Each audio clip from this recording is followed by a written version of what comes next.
وما النصر إلا من عند الله العزيز الحكيم. عليكم ورحمة الله وبركاته. بسم الله الرحمن الرحيم. الحمد لله رب العالمين، والصلاة والسلام على رسول الأمين وعلى آله وأصحابه أجمعين، أما بعد. يا أيها الذين آمنوا اتقوا الله حق تقاته ولا تموتن إلا وأنتم مسلمون. رب اشرح لي صدري ويسر لي أمري واحلل عقدة من لساني يفقهوا قولي. آمين يا رب العالمين. പ്രിയപ്പെട്ട സത്യവിശ്വാസികൾ, വിശുദ്ധ ഖുർആനിൽ അല്ലാഹു സുബ്ഹാനഹു വ തആല പല ആളുകളെയും പ്രത്യേകിച്ചുകൊണ്ട് അഭിസംബോധന ചെയ്ത് വിളിച്ച് പറയുന്ന ആയത്തുകളുണ്ട്. ഉദാഹരണത്തിന് യാ അയ്യുഹന്നാസ്, അതുപോലെ യാ അയ്യുഹല്ലദീന ആമനു, യാ അയ്യുഹല്ലദീന കഫറു, അങ്ങനെ ഓരോ പ്രത്യേകമായിട്ട് വിളിച്ചു പറയുന്ന ആയത്തുകൾ കാണാം. അതിൽ ഈമാനിനെ ഒരു ഖൈദാക്കിക്കൊണ്ട് ഈമാനുള്ളവർക്ക് പ്രത്യേകമായി അല്ലാഹു സുബ്ഹാനഹു വ തആല വിളിച്ചാരംഭിക്കുന്ന ആയത്തുകളുണ്ട്. യാ അയ്യുഹല്ലദീന ആമനു എന്ന് തുടങ്ങുന്ന ആയത്തുകൾ, ഈമാനുള്ളവരെ അല്ലെങ്കിൽ സത്യവിശ്വാസികളെ, മുഅ്മിനീങ്ങളെ എന്ന് വിളിച്ചുകൊണ്ട് ഉള്ള ആയത്തുകൾ. അപ്പോൾ ആ ആയത്തുകൾ സ്വാഭാവികമായിട്ടും ഈമാനുള്ളവർക്ക് പ്രത്യേകമായിട്ടുള്ള കാര്യങ്ങളാണ്. ഇബ്നു മസ്ഊദ് റളിയല്ലാഹു അൻഹു പറഞ്ഞത് കാണാം, ഇദാ സമിഅത അല്ലാഹ തആല യഖൂൽ യാ അയ്യുഹല്ലദീന ആമനു. അല്ലാഹു സുബ്ഹാനഹു വ തആല യാ അയ്യുഹല്ലദീന ആമനു എന്ന് വിളിക്കുന്നത് നിങ്ങൾ കേട്ടാൽ, അഥവാ ഖുർആനിൽ അങ്ങനെ കണ്ടാൽ, ഫഅർഇഹാ സമഅക ഫഇന്നഹു ഖൈറുൻ യഅ്മുറു ബിഹി ഔ ശർറുൻ യൻഹാ അൻഹു. നിങ്ങൾ പ്രത്യേകമായത് ശ്രദ്ധിക്കുക, നിങ്ങളത് ശരിക്ക് കേട്ട് മനസ്സിലാക്കുക. കാരണം അത് ഒരു ഖൈറിനെ കൽപ്പിക്കുന്നതോ അല്ലെങ്കിൽ ഒരു ഷർറിനെ വിരോധിക്കുന്നതോ ഉള്ള ആയത്തായിരിക്കും, വചനമായിരിക്കും അത് എന്ന് ഇബ്നു മസ്ഊദ് റളിയല്ലാഹു അൻഹു പറയുന്നുണ്ട്.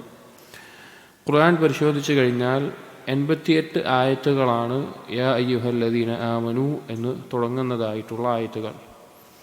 എന്നാൽ ഒരായത്തിൽ തുടക്കമല്ലാതെ ഇടയിലായിക്കൊണ്ട് യാ അയ്യുഹല്ലദീന ആമനു എന്ന് തുടങ്ങുന്നുണ്ട്. സൂറത്തുൽ അഹ്സാബിലെ 56-ാമത്തെ ആയത്തിൽ ഇന്നല്ലാഹ വ മലായികതഹു യുസല്ലൂന അലൻ നബി യാ അയ്യുഹല്ലദീന ആമനു എന്ന് അതിനുശേഷം തുടങ്ങുന്ന ആയത്തുണ്ട്. അതുകൂടി കൂട്ടുകയാണെങ്കിൽ 89 ആയത്തുകളാണ് യാ അയ്യുഹല്ലദീന ആമനു എന്ന് വിളിച്ചുകൊണ്ട് അല്ലാഹു തആല പറയുന്നത്. അതിൽ ഓരോ ആയത്തിലും ഓരോ സന്ദർഭം അനുസരിച്ചും പ്രത്യേകമായ ചില വിഷയങ്ങളും ചില അഹ്കാമുകളും ചില അറിയിപ്പുകളും അങ്ങനെയൊക്കെ ആയിട്ട് കാര്യങ്ങളുണ്ട്. അപ്പോൾ അതിലെ ആയത്തുകളുടെ തഫ്സീറാണ് ഇൻഷാ അല്ലാഹ് റമളാനിലെ അസ്ർ നിസ്കാരത്തിന് ശേഷം നാം ഉദ്ദേശിക്കുന്നത്. അതിലൊന്നാമത്തേത്, നമ്മൾ സൂറത്തുൽ ബഖറ മുതൽ അതിൻ്റെ തുടർച്ചയായിട്ട് തന്നെയാണ് ഓരോ ആയത്തും പറയുന്നത്. അതിലൊന്നാമത്തേത് സൂറത്തുൽ ബഖറയിലെ 104-ാമത്തെ ആയത്താണ്. സൂറത്തുൽ ബഖറയിലെ 104-ാമത്തെ ആയത്ത്. ആയത്ത് അഊദു ബില്ലാഹി മിനശ് ശൈത്വാനിർ റജീം. യാ അയ്യുഹല്ലദീന ആമനു ലാ തഖൂലു റാഇനാ വഖൂലു ഉൻദുർനാ വസ്മഉ വലിൽ കാഫിരീന അദാബുൻ അലീം. യാ അയ്യുഹല്ലദീന ആമനു, സത്യവിശ്വാസികളെ, ലാ തഖൂലു റാഇന, നിങ്ങൾ റാഇന എന്ന് പറയരുത്. വഖൂലു ഉൻദുർന, നിങ്ങൾ പറയുക ഉൻദുർന എന്നുള്ളത് പറയുക. വസ്മഉ, നിങ്ങൾ ശ്രദ്ധിച്ച് കേൾക്കുകയും ചെയ്യുക. വലിൽ കാഫിരീന അദാബുൻ അലീം, കുഫാറുകൾക്ക്, അള്ളാഹുവിനെ നിഷേധിക്കുന്ന നിഷേധികൾക്ക് വേദനയേറിയ ശിക്ഷയുണ്ട് എന്നാണ് ആയത്തിൻ്റെ ആശയം. ഈ ആയത്ത് ഇറങ്ങാനുള്ള ഒരു സന്ദർഭമുണ്ട്. നബി സല്ലല്ലാഹു അലൈഹി വസല്ലമയോട് സഹാബികൾ ഖിതാബ് നടത്തുമ്പോൾ, എന്തെങ്കിലും കാര്യം പറയുന്ന സമയത്ത്, അല്ലെങ്കിൽ നബി സല്ലല്ലാഹു അലൈഹി വസല്ലം എന്തെങ്കിലും കാര്യം ദീനിൻ്റെ കാര്യങ്ങൾ പഠിപ്പിക്കുന്ന സമയത്ത് അവരിലേക്ക് ശ്രദ്ധിക്കാൻ വേണ്ടി, അവരുടെ കാര്യങ്ങൾ പരിഗണിക്കാൻ വേണ്ടി റാഇന എന്ന അറബി പദം ഉപയോഗിക്കാറുണ്ടായിരുന്നു. റാഇന എന്ന് പറഞ്ഞാൽ ഞങ്ങളെ കാര്യങ്ങളൊന്ന് പരിഗണിക്കണം, ഞങ്ങളെ ശ്രദ്ധിക്കണം, ഞങ്ങളെ കാര്യങ്ങൾ നോക്കണം എന്ന അർത്ഥത്തിലാണ്. നബി സല്ലല്ലാഹു അലൈഹി വസല്ലമയുടെ ശ്രദ്ധ കിട്ടാൻ വേണ്ടി പറയുന്ന കാര്യങ്ങൾ ഒന്നുകൂടിയും ഞങ്ങൾക്ക് മനസ്സിലാകുന്ന രീതിയിൽ അല്ലെങ്കിൽ ഒന്നുകൂടി ലഘൂകരിച്ച് ഒരു റിഫ്കോട് കൂടി ഞങ്ങൾക്ക് വ്യക്തമാക്കി തരണം എന്ന നിലയ്ക്കൊക്കെ ശ്രദ്ധ തിരിക്കാൻ വേണ്ടി സഹാബികൾ പറയാറുള്ള വാക്കായിരുന്നു റാഇന എന്നുള്ളത്. എന്നാൽ ഈ റാഇന എന്നുള്ള പദത്തിനോട് സാമ്യത തോന്നുന്ന ഒരു പദം അന്ന് ജൂതന്മാരുടെ ഇടയിലുണ്ടായിരുന്ന ഇബ്രാനി ഭാഷയിൽ റാഈന എന്ന രീതിയിലുണ്ടായിരുന്നു. റാഈന എന്നുള്ളത് അത് അവർ ഒരു ആക്ഷേപമായിട്ട് ചീത്ത വിളിക്കാൻ ഉപയോഗിക്കുന്ന വാക്കായിരുന്നു. അപ്പോൾ ഈ ജൂതന്മാരിൽപ്പെട്ട മുനാഫിക്കുകളും ആ കാലത്തുണ്ടായിരുന്നു. അഥവാ ഉള്ളിൽ ജൂതൻ തന്നെ ആയിരിക്കും, എന്നാൽ ഇസ്ലാം ബാഹ്യമായി കാണിക്കുന്ന അവസ്ഥയിലൊക്കെ. അപ്പം അങ്ങനെയുള്ള ആളുകൾ നബി സല്ലല്ലാഹു അലൈഹി വസല്ലമയെ അഭിസംബോധന ചെയ്യുമ്പോൾ അവർ ഈ റാഇന എന്നുള്ളത് റാഈന എന്നുള്ള രീതിയിൽ അഭിസംബോധന ചെയ്യും. അപ്പോൾ യഥാർത്ഥത്തിൽ അവരുദ്ദേശിക്കുന്ന എന്താണ്? സഹാബികൾ ഉദ്ദേശിക്കുന്നത് ഞങ്ങൾ ശ്രദ്ധിക്കണം, ഞങ്ങളുടെ കാര്യമൊന്നും നോക്കണം എന്ന അർത്ഥത്തിലാണ്. എന്നാൽ ഇവർ ഉദ്ദേശിക്കാറുണ്ടായിരുന്നത് ഈ ഇതുപോലെ നബി സല്ലല്ലാഹു അലൈഹി വസല്ലമയെ ആക്ഷേപിക്കാൻ വേണ്ടി, ചീത്ത വിളിക്കാൻ വേണ്ടി ആ അർത്ഥത്തിൽ, എന്നാൽ അത് പ്രകടമായി തന്നെ ചെയ്യാനുള്ള അനുവാദം ലഭിച്ചു എന്ന നിലക്ക് അവർ ചെയ്യാറുണ്ടായിരുന്നു. കാരണം പ്രത്യക്ഷത്തിൽ കേട്ടാൽ എന്താ തോന്നുള്ളൂ? മറ്റുള്ള സഹാബികൾ പറയുന്ന പോലെ തന്നെയാണ് അവരും പറയുന്നത് എന്നേ തോന്നുള്ളൂ. അപ്പോൾ അവരുദ്ദേശിക്കുന്നത് മനസ്സിലായിരുന്നില്ല. മറ്റൊരു ആശയം എന്താണെന്ന് വെച്ച് കഴിഞ്ഞാൽ ഈ റാഇന എന്നുള്ള പദം തന്നെ ഏതെങ്കിലും ചെവി കേൾക്കാത്ത അല്ലെങ്കിൽ ബുദ്ധിയില്ലാത്ത ഒരാളോട് ഇങ്ങോട്ട് നോക്ക് എന്നുള്ളത് കുറച്ച് ഒരു വില കുറച്ച് കാണുന്ന, മോശപ്പെട്ട രീതിയിൽ സംസാരിക്കുന്ന രീതിയിലും റാഇന എന്നുള്ള പദത്തിന് അറബിയിൽ ഉപയോഗിക്കാൻ പറ്റും. അപ്പോൾ അവർ നബി സല്ലല്ലാഹു അലൈഹി വസല്ലമയെ, മുനാഫിഖീങ്ങൾ നബി സല്ലല്ലാഹു അലൈഹി വസല്ലമയെ അഭിസംബോധന ചെയ്യുമ്പോൾ ഈ രീതിയിലും, അതായത് ചെവി കേൾക്കാത്ത അല്ലെങ്കിൽ ഹമക്കായിട്ടുള്ള ഒരാളെ ഇങ്ങോട്ട് നോക്കടാ എന്ന് പറയുന്ന രീതിയിൽ അർത്ഥം ഉദ്ദേശിച്ചുകൊണ്ട് അവർ പറഞ്ഞു തുടങ്ങി. ആ സന്ദർഭത്തിലാണ് അല്ലാഹു സുബ്ഹാനഹു വ തആല ഈ ആയത്ത് ഇറക്കുന്നത്. അപ്പോൾ മുഅ്മിനീങ്ങളോട് ഇനി അങ്ങനെ പറയരുത് എന്ന് പറയുമ്പോൾ യഥാർത്ഥത്തിൽ ഈ ആയത്ത് കൊണ്ടുള്ള ഉദ്ദേശം എന്താണ്? മുനാഫിഖീങ്ങളും അതുപോലെ തന്നെ ജൂതന്മാരുമായിട്ടുള്ള അവർ നബി സല്ലല്ലാഹു അലൈഹി വസല്ലമയെ വില കുറച്ച് അല്ലെങ്കിൽ ആക്ഷേപിച്ച് ഈ പദം ഉപയോഗിക്കുന്നതിനെ നിർത്താൻ വേണ്ടിയിട്ടാണ് ഉദ്ദേശിച്ചത്. കാരണം മുഅ്മിനീങ്ങളോട് അത് പറയരുത് എന്ന് പറഞ്ഞു കഴിഞ്ഞാൽ എന്തായി? പിന്നെ അവർ പറഞ്ഞു കഴിഞ്ഞാൽ അവർ ഈമാനിൻ്റെ ഖൈദിൽ നിന്ന് പുറത്തായ ആളുകളാണെന്ന് മാത്രമല്ല, അല്ലാഹു തആല വിരോധിച്ചൊരു കാര്യം ചെയ്യുന്നതുകൊണ്ട് തന്നെ അതിൻ്റെ അപകടം വ്യക്തമാവും. അപ്പം നബി സല്ലല്ലാഹു അലൈഹി വസല്ലമയ്ക്ക് നൽകേണ്ട ആദരവ് നൽകാൻ വേണ്ടി, അതുപോലെ തന്നെ ആ ബഹുമാനം നൽകാൻ വേണ്ടി ഇനി ആ പദം ഉപയോഗിക്കരുത്, മറ്റവർ തെറ്റായ രീതിയിൽ ഉപയോഗിച്ചുകൊണ്ട് ഇനി ആ പദം ഉപയോഗിക്കരുത് എന്ന് പറഞ്ഞു. അതേസമയം തന്നെ സംശയമില്ലാത്ത വിധം വ്യക്തമായി കാര്യം ബോധ്യപ്പെടുന്ന ഒരു വാക്ക് പകരം പറയാനും പറഞ്ഞു. വഖൂലു ഉൻദുർന എന്നുള്ള പദം, ഞങ്ങളെ ഒന്ന് നോക്ക് എന്നുള്ള അർത്ഥത്തിലും അതല്ലെങ്കിൽ ഞങ്ങൾ ശ്രദ്ധിക്കണം എന്നുള്ള അർത്ഥത്തിലും ഉൻദുർന എന്നുള്ള പദം ഉപയോഗിച്ചാൽ മതി എന്ന് നബി സല്ലല്ലാഹു അലൈഹി വസല്ലമയോട് സംസാരിക്കുമ്പോൾ അങ്ങനെ പദം ഉപയോഗിച്ചാൽ മതി എന്ന് സഹാബികളോട് പറയുകയും ചെയ്തു. ഇവിടെ ഉസൂൽ ഫിഖ്ഹിലെ ഒരു പ്രധാനപ്പെട്ട ഖായിദക്ക് കൂടി തെളിവായിക്കൊണ്ട് ഈ ആയത്തിനെ ഉലമാക്കൾ എടുക്കാറുണ്ട്. അത് സദ്ദു ദറാഇ എന്ന് പറയും. അതായത് ഒരു ഹറാമായ ഒരു കാര്യത്തിലേക്ക് എത്തിക്കുന്ന വഴികളെയും തടയുക എന്നുള്ളത് ഇസ്ലാമിൻ്റെ ഒരു അടിസ്ഥാന തത്വമാണ്. ഉദാഹരണം പറഞ്ഞു കഴിഞ്ഞാൽ, ഇപ്പോൾ വ്യഭിചാരം ഹറാമാണ്. അത് വ്യഭിചാരം ഹറാമാക്കുന്നതിനോടൊപ്പം തന്നെ അതിലേക്ക് എത്തിച്ചേരുന്ന വേറെ എന്തെല്ലാം കാര്യങ്ങളുണ്ടോ അതിനെല്ലാം ഇസ്ലാം വിരോധിച്ചിട്ടുണ്ടാവും. ഇപ്പോൾ ഒരു സ്ത്രീയും പുരുഷനും, അന്യ സ്ത്രീയും പുരുഷനും ഒറ്റക്കാവുക എന്നുള്ളത്, ഒരു സ്ത്രീയുടെ സൗന്ദര്യത്തിലേക്ക് നോക്കുക എന്നുള്ളത്, അതുപോലെ സ്ത്രീയോട് ഹിജാബ് ധരിക്കാൻ പറഞ്ഞിട്ടുള്ളത്, ഒരു വീട്ടിൽ കയറുമ്പോൾ അനുവാദം ചോദിക്കണമെന്നുള്ളത്, അങ്ങനെ മെഹ്റമില്ലാതെ ഒരു സ്ത്രീ യാത്ര ചെയ്യരുത് എന്നുള്ളത്, അങ്ങനെ ഒരുപാട് കാര്യങ്ങൾ ഈ വ്യഭിചാരത്തിലേക്ക് എത്തിക്കാൻ കാരണമാകുന്ന കാരണങ്ങളെയെല്ലാം ഇസ്ലാം എന്ത് ചെയ്തിട്ടുണ്ട്? തടഞ്ഞിട്ടുണ്ട്. അതാണ് സദ്ദു ദറാഇ എന്ന് പറയും. ഒരു കാര്യം ഹറാമാക്കുക മാത്രമല്ല ചെയ്യുക, അതിലേക്ക് എത്തിച്ചേരാനുള്ള സാഹചര്യങ്ങളെ കൂടി ഇല്ലാതാക്കും. അപ്പോൾ നബി സല്ലല്ലാഹു അലൈഹി വസല്ലമയെ ഇകഴ്ത്തുന്ന, നബി സല്ലല്ലാഹു അലൈഹി വസല്ലമയ്ക്ക് നൽകേണ്ട ആദരവ് നൽകാതെയുള്ള സംസാരങ്ങൾ ഉണ്ടാവാതിരിക്കാൻ അതിനുള്ള ആ സാഹചര്യങ്ങളെയും കാരണങ്ങളെയും പോലും ദീനിൽ തടഞ്ഞിട്ടുണ്ട്. അതിൽപ്പെട്ട ഒരു കാര്യമാണ് ഈ പറഞ്ഞിട്ടുള്ളത്. ഇത് സദ്ദു ദറാഇനുള്ള ഒരു തെളിവാണ്. അതുപോലെ ഈ ആയത്തിൽ നിന്ന് ഉലമാക്കൾ പറയാറുള്ള മറ്റൊരു കാര്യം, സംസാരത്തിൽ വ്യക്തത ഉണ്ടായിരിക്കണം എന്നുള്ളതാണ്. നമ്മൾ ആരോട് സംസാരിക്കുകയാണെങ്കിലും ദ്വയാർത്ഥത്തിലുള്ള പദങ്ങൾ ഉപയോഗിച്ച് സംസാരിക്കുക എന്നുള്ളത് ഒരു മുസ്ലിമിന് യോജിച്ചിട്ടുള്ള കാര്യമല്ല. അപ്പോൾ നമ്മളൊരു കാര്യം പറയാം, ആ കാര്യത്തിനെ രണ്ടർത്ഥത്തിൽ വ്യാഖ്യാനിക്കാൻ പറ്റുന്ന അവസ്ഥ ഉണ്ടാവുക എന്നുള്ളത്, അങ്ങനെയുള്ള സംസാരങ്ങൾ ഒരു മുസ്ലിമിൻ്റെ നിന്ന് ഉണ്ടാവാൻ പാടില്ല. മുസ്ലിമിൻ്റെ നിന്ന് വ്യക്തമായിട്ടുള്ള ആശയം വ്യക്തമാകുന്ന കൃത്യമാകുന്ന സംസാരങ്ങളായിരിക്കണം ഒരു മുസ്ലിം സംസാരിക്കേണ്ടത്. അതുപോലെ ഒരാളെ ഇകഴ്ത്തുന്ന തരത്തിലുള്ള സംസാരങ്ങൾ പാടില്ല എന്നും ഇതിന് മനസ്സിലാക്കാം. അതുപോലെ ചില മുഫസ്സിരീങ്ങൾ ഇതിനെ വിശദീകരിക്കുമ്പോൾ പറഞ്ഞു, നബി സല്ലല്ലാഹു അലൈഹി വസല്ലമയോട് ഈ തരത്തിലുള്ള ആദരവ് കാണിക്കണം, ബഹുമാനിക്കണം എന്നതിലേക്ക് ഈ സംശയമുണ്ടാക്കുന്ന വാക്കുകൾ ഒഴിവാക്കിയിട്ടുണ്ടെങ്കിൽ എല്ലാ കാലഘട്ടത്തിലും ഇതുപോലെയുള്ള ശ്രേഷ്ഠരായിട്ടുള്ള ആളുകൾ, ഇൽമുള്ള ആളുകൾ, അതുപോലെ അധികാരമുള്ള ആളുകൾ, അല്ലെങ്കിൽ സമൂഹത്തിൽ ഉന്നതിയുള്ള ആളുകൾ, എല്ലാവരോടും പൊതുവായിട്ടാണെങ്കിലും ഇങ്ങനെയുള്ള ആളുകളിൽ പ്രത്യേകിച്ച് ശ്രദ്ധിക്കണം. ഒരു വാക്കിന് രണ്ടർത്ഥത്തിൽ പറയേണ്ടി വരുന്ന അവസ്ഥയിൽ അങ്ങനെയുള്ള സംസാരങ്ങൾ, വാക്കുകൾ ഉപയോഗിക്കാൻ പാടില്ല എന്നുള്ളത്.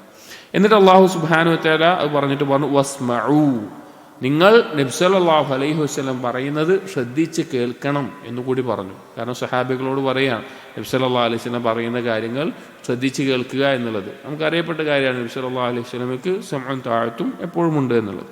എന്നിട്ട് ഈ ആയത്ത് അവസാനിപ്പിച്ചത് വലിൽ കാഫിരീന അദാബുൻ അലീം. ഇങ്ങനെ ആ വാക്കിൻ്റെ അർത്ഥവ്യത്യാസങ്ങൾ ഉപയോഗിച്ചുകൊണ്ട് നബി സല്ലല്ലാഹു അലൈഹി വസല്ലം, അതോടൊപ്പം മുഫസ്സിറുകൾ പറഞ്ഞ മറ്റൊരു കാര്യമാണ്, ഒരു വാക്ക് പറയുമ്പോൾ അതിൻ്റെ ഉദ്ദേശത്തെ കൂടിയും പരിഗണിക്കും. കാരണം സ്വഹാബികൾ റായിന എന്ന് പറയുന്നതും അതേപോലെ തന്നെ അവിടെ ഉണ്ടായിരുന്ന ഈ മുനാഫിഖീങ്ങൾ റായിന എന്ന് പറയുമ്പോഴും പദം ഒന്നാണ്. പക്ഷേ അവരുടെ ഉദ്ദേശം തെറ്റായി മാറി. സ്വഹാബികൾ ഇഖ്ലാസോടുകൂടി നല്ല ഉദ്ദേശത്തെ ഞങ്ങൾ ശ്രദ്ധിക്കണം എന്ന് പറയുന്നു. എന്നാൽ മറ്റുള്ള മുനാഫിഖീങ്ങൾ റായിന എന്ന് പറയുമ്പോൾ ആക്ഷേപത്തിൻ്റെ, കളിയാക്കലിൻ്റെ പദമായിട്ടാണ് അവരത് ഉപയോഗിച്ചിട്ടുള്ളത്. അപ്പോൾ ഒരു പദം പറയുമ്പോൾ അതിൻ്റെ ഉദ്ദേശം അനുസരിച്ചായിരിക്കും അതിനെ പരിഗണിക്കുക. ഏതർത്ഥത്തിൽ അള്ളാഹുവിൻ്റെ അടുക്കൽ അതിനെ പരിഗണിക്കപ്പെടുക. അതുകൊണ്ട് ഏതൊരു വാക്ക് പറയുമ്പോഴും ആ ഉദ്ദേശവും ശ്രദ്ധിക്കണം എന്നുള്ളത്. അവസാനം പറഞ്ഞത് വലിൽ കാഫിരീന അദാബുൻ അലീം, കാഫിരീങ്ങൾക്ക് ഈ ഒരു കാര്യം ഉദ്ദേശിച്ചുകൊണ്ട് ചെയ്തിട്ടുള്ള ഈ കുഫറിൻ്റെ ആളുകൾക്ക് പരലോകത്ത് വേദനയേറിയ ശിക്ഷയാണുള്ളത്. കാരണം നബി സല്ലല്ലാഹു അലൈഹി വസല്ലമയ്ക്ക് ഏതെങ്കിലും തരത്തിലുള്ള ആക്ഷേപങ്ങൾ, അതുപോലെയുള്ള കളിയാക്കലുകൾ, ഇതെല്ലാം അല്ലാഹു തആല തടഞ്ഞിട്ടുണ്ട്. കുഫാറുകളുടെ ഏത് കാലഘട്ടത്തിലും, ഇന്നത്തെ കാലഘട്ടം എടുത്തു നോക്കിയാലും അവരുടെ രീതിയാണ് ഇസ്ലാമിനെ ഇകഴ്ത്താൻ വേണ്ടി നബി സല്ലല്ലാഹു അലൈഹി വസല്ലമയെ ഇകഴ്ത്തുന്ന, നിന്ദിക്കുന്ന സംസാരങ്ങൾ സംസാരിക്കുക എന്നുള്ളത്. അത് ഗൗരവമുള്ള കാര്യമാണ്, അള്ളാഹുവിൻ്റെ അടുക്കൽ കടുത്ത ശിക്ഷയ്ക്ക് കാരണമാകുന്ന കാര്യമാണ് എന്നും ഈ ആയത്ത് കൊണ്ട് അള്ളാഹു സുബ്ഹാനഹു വ തആല അറിയിക്കുകയാണ്. അപ്പോൾ അതന്ന് സഹാബികളുടെ വിഷയത്തിൽ പ്രത്യേകമായി ഇറങ്ങിയിട്ടുള്ള ഒരു കാര്യമാണെങ്കിലും സംസാരത്തിൻ്റെ വിഷയത്തിലും അതുപോലെ നബി സല്ലല്ലാഹു അലൈഹി വസല്ലമയ്ക്ക് നൽകേണ്ട ഒരു ആദരവിൻ്റെ വിഷയത്തിലുമെല്ലാം ധാരാളം പാഠങ്ങൾ ഉൾക്കൊള്ളുന്ന ഒരു ആയത്താണ് സൂറത്തുൽ ബഖറയിലെ 104-ാമത്തെ ആയത്ത്. അടുത്ത ആയത്ത് സൂറത്തുൽ ബഖറയിലെ 153-ാമത്തെ ആയത്താണ്. സൂറത്തുൽ ബഖറയിലെ 153-ാമത്തെ ആയത്ത്. ഇതിൽ അല്ലാഹു സുബ്ഹാനഹു വ തആല പറഞ്ഞു, യാ അയ്യുഹല്ലദീന ആമനു ഇസ്തഈനു ബിസ്സബ്രി വസ്സലാ ഇന്നല്ലാഹ മഅസ്സാബിരീൻ. യാ അയ്യുഹല്ലദീന ആമനു, മുഅ്മിനീങ്ങളെ, സത്യവിശ്വാസികളെ എന്ന് വിളിച്ച് പറയുകയാണ്. ഇസ്തഈനു ബിസ്സബ്രി വസ്സലാ, നിങ്ങൾ സഹായം തേടുക, അല്ലാഹു സുബ്ഹാനഹു വ തആലയോട് സഹായം തേടുക. ബിസ്സബ്രി വസ്സലാ, ക്ഷമ കൊണ്ടും സബർ കൊണ്ടും, അസ്സലാ, നിസ്കാരം കൊണ്ടും. ഇന്നല്ലാഹ മഅസ്സാബിരീൻ, അല്ലാഹു സുബ്ഹാനഹു വ തആല തീർച്ചയായിട്ടും ക്ഷമിക്കുന്നവരോട് ഒപ്പമാണ്, സാബിരീങ്ങളുടെ കൂടെയാണ് എന്ന് അറിയിക്കാൻ. ഇതിൽ ദീനിയായതോ ദുന്യവിയോ ആയിട്ടുള്ള ഏതൊരു വിഷയത്തിലും അല്ലാഹു സുബ്ഹാനഹു വ തആലയുടെ സഹായം കൂടാതെ നമുക്കൊന്നും തന്നെ മുന്നോട്ട് പോകാൻ സാധിക്കുകയില്ല, ഏത് വിഷയമാണെങ്കിലും. അപ്പോൾ അള്ളാഹുവിൻ്റെ സഹായം ഏതൊരു കാര്യത്തിനും നമുക്ക് ആവശ്യമാണ്. എത്രത്തോളം എന്ന് വെച്ചാൽ അള്ളാഹുവിനെ നമ്മൾ ഇബാദത്ത് ചെയ്യാൻ തന്നെ നമ്മൾ അള്ളാഹുവിനോട് സഹായം ചോദിക്കുന്നുണ്ട്. അല്ലാഹുമ്മ അഇന്നി അലാ ദിക്രിക വശുക്രിക വഹുസ്നി ഇബാദത്തിക്. അത് അള്ളാഹുവിനെ ദിക്ർ ചെയ്യാനും അള്ളാഹുവിനെ ശുക്ർ ചെയ്യാനും അള്ളാഹുവിനെ ഇബാദത്ത് ചെയ്യാനും അള്ളാഹുവിൻ്റെ നിന്ന് സഹായം നമുക്ക് ആവശ്യമാണ്. അതില്ലാതെ നമുക്ക് സാധിക്കില്ല. അപ്പോൾ ഏത് കാര്യത്തിനും അള്ളാഹുവിൽ നിന്നുള്ള സഹായം നമുക്ക് വേണം. അപ്പോൾ അള്ളാഹുവിനോട് സഹായം തേടാനുള്ള പ്രധാനപ്പെട്ട 2 മാർഗങ്ങളാണ് ഈ ആയത്തിൽ അല്ലാഹു തആല മുഅ്മിനീങ്ങളോട് പറയുന്നത്. ഒന്ന് അസ്സബറാണ്, 2 അസ്സലാ. സബർ എന്ന് പറഞ്ഞു കഴിഞ്ഞാൽ അത് ക്ഷമ എന്നുള്ള മലയാളം പദത്തിൽ നമ്മൾ പറയുമ്പോൾ അത് അർത്ഥം വളരെയധികം കുറവാണ്. അത് ക്ഷമ എന്നുള്ള പദത്തെ മലയാളത്തിൽ നമ്മൾ മനസ്സിലാക്കുന്നതിനേക്കാൾ ആഴത്തിലുള്ള ആശയം അസ്സബർ എന്നുള്ള അറബി പദത്തിനുണ്ട്. സബറിൻ്റെ താരീഫ് പറയുകയാണെങ്കിൽ ഹബ്സു നഫ്സി വകഫുഹാ അമ്മാ തക്റഹ്, നഫ്സിന് ഇഷ്ടമില്ലാത്ത കാര്യങ്ങളിൽ അതിനെ പിടിച്ചു നിർത്തുക എന്നുള്ളതാണ്. 3 തരത്തിലാണ് സ്വബറിനെ പണ്ഡിതന്മാർ വിശദീകരിച്ചിട്ടുള്ളത്. ഒന്ന്, നന്മ ചെയ്യുമ്പോഴുള്ള സ്വബർ, നന്മ ചെയ്യാൻ കാണിക്കേണ്ട സ്വബർ. സ്വാഭാവികമായിട്ടും നഫ്സ് എന്ത് ചെയ്യും? നന്മകൾ ചെയ്യുന്നതിന് മടി കാണിക്കും, ഒന്ന് പിൻവലിക്കും.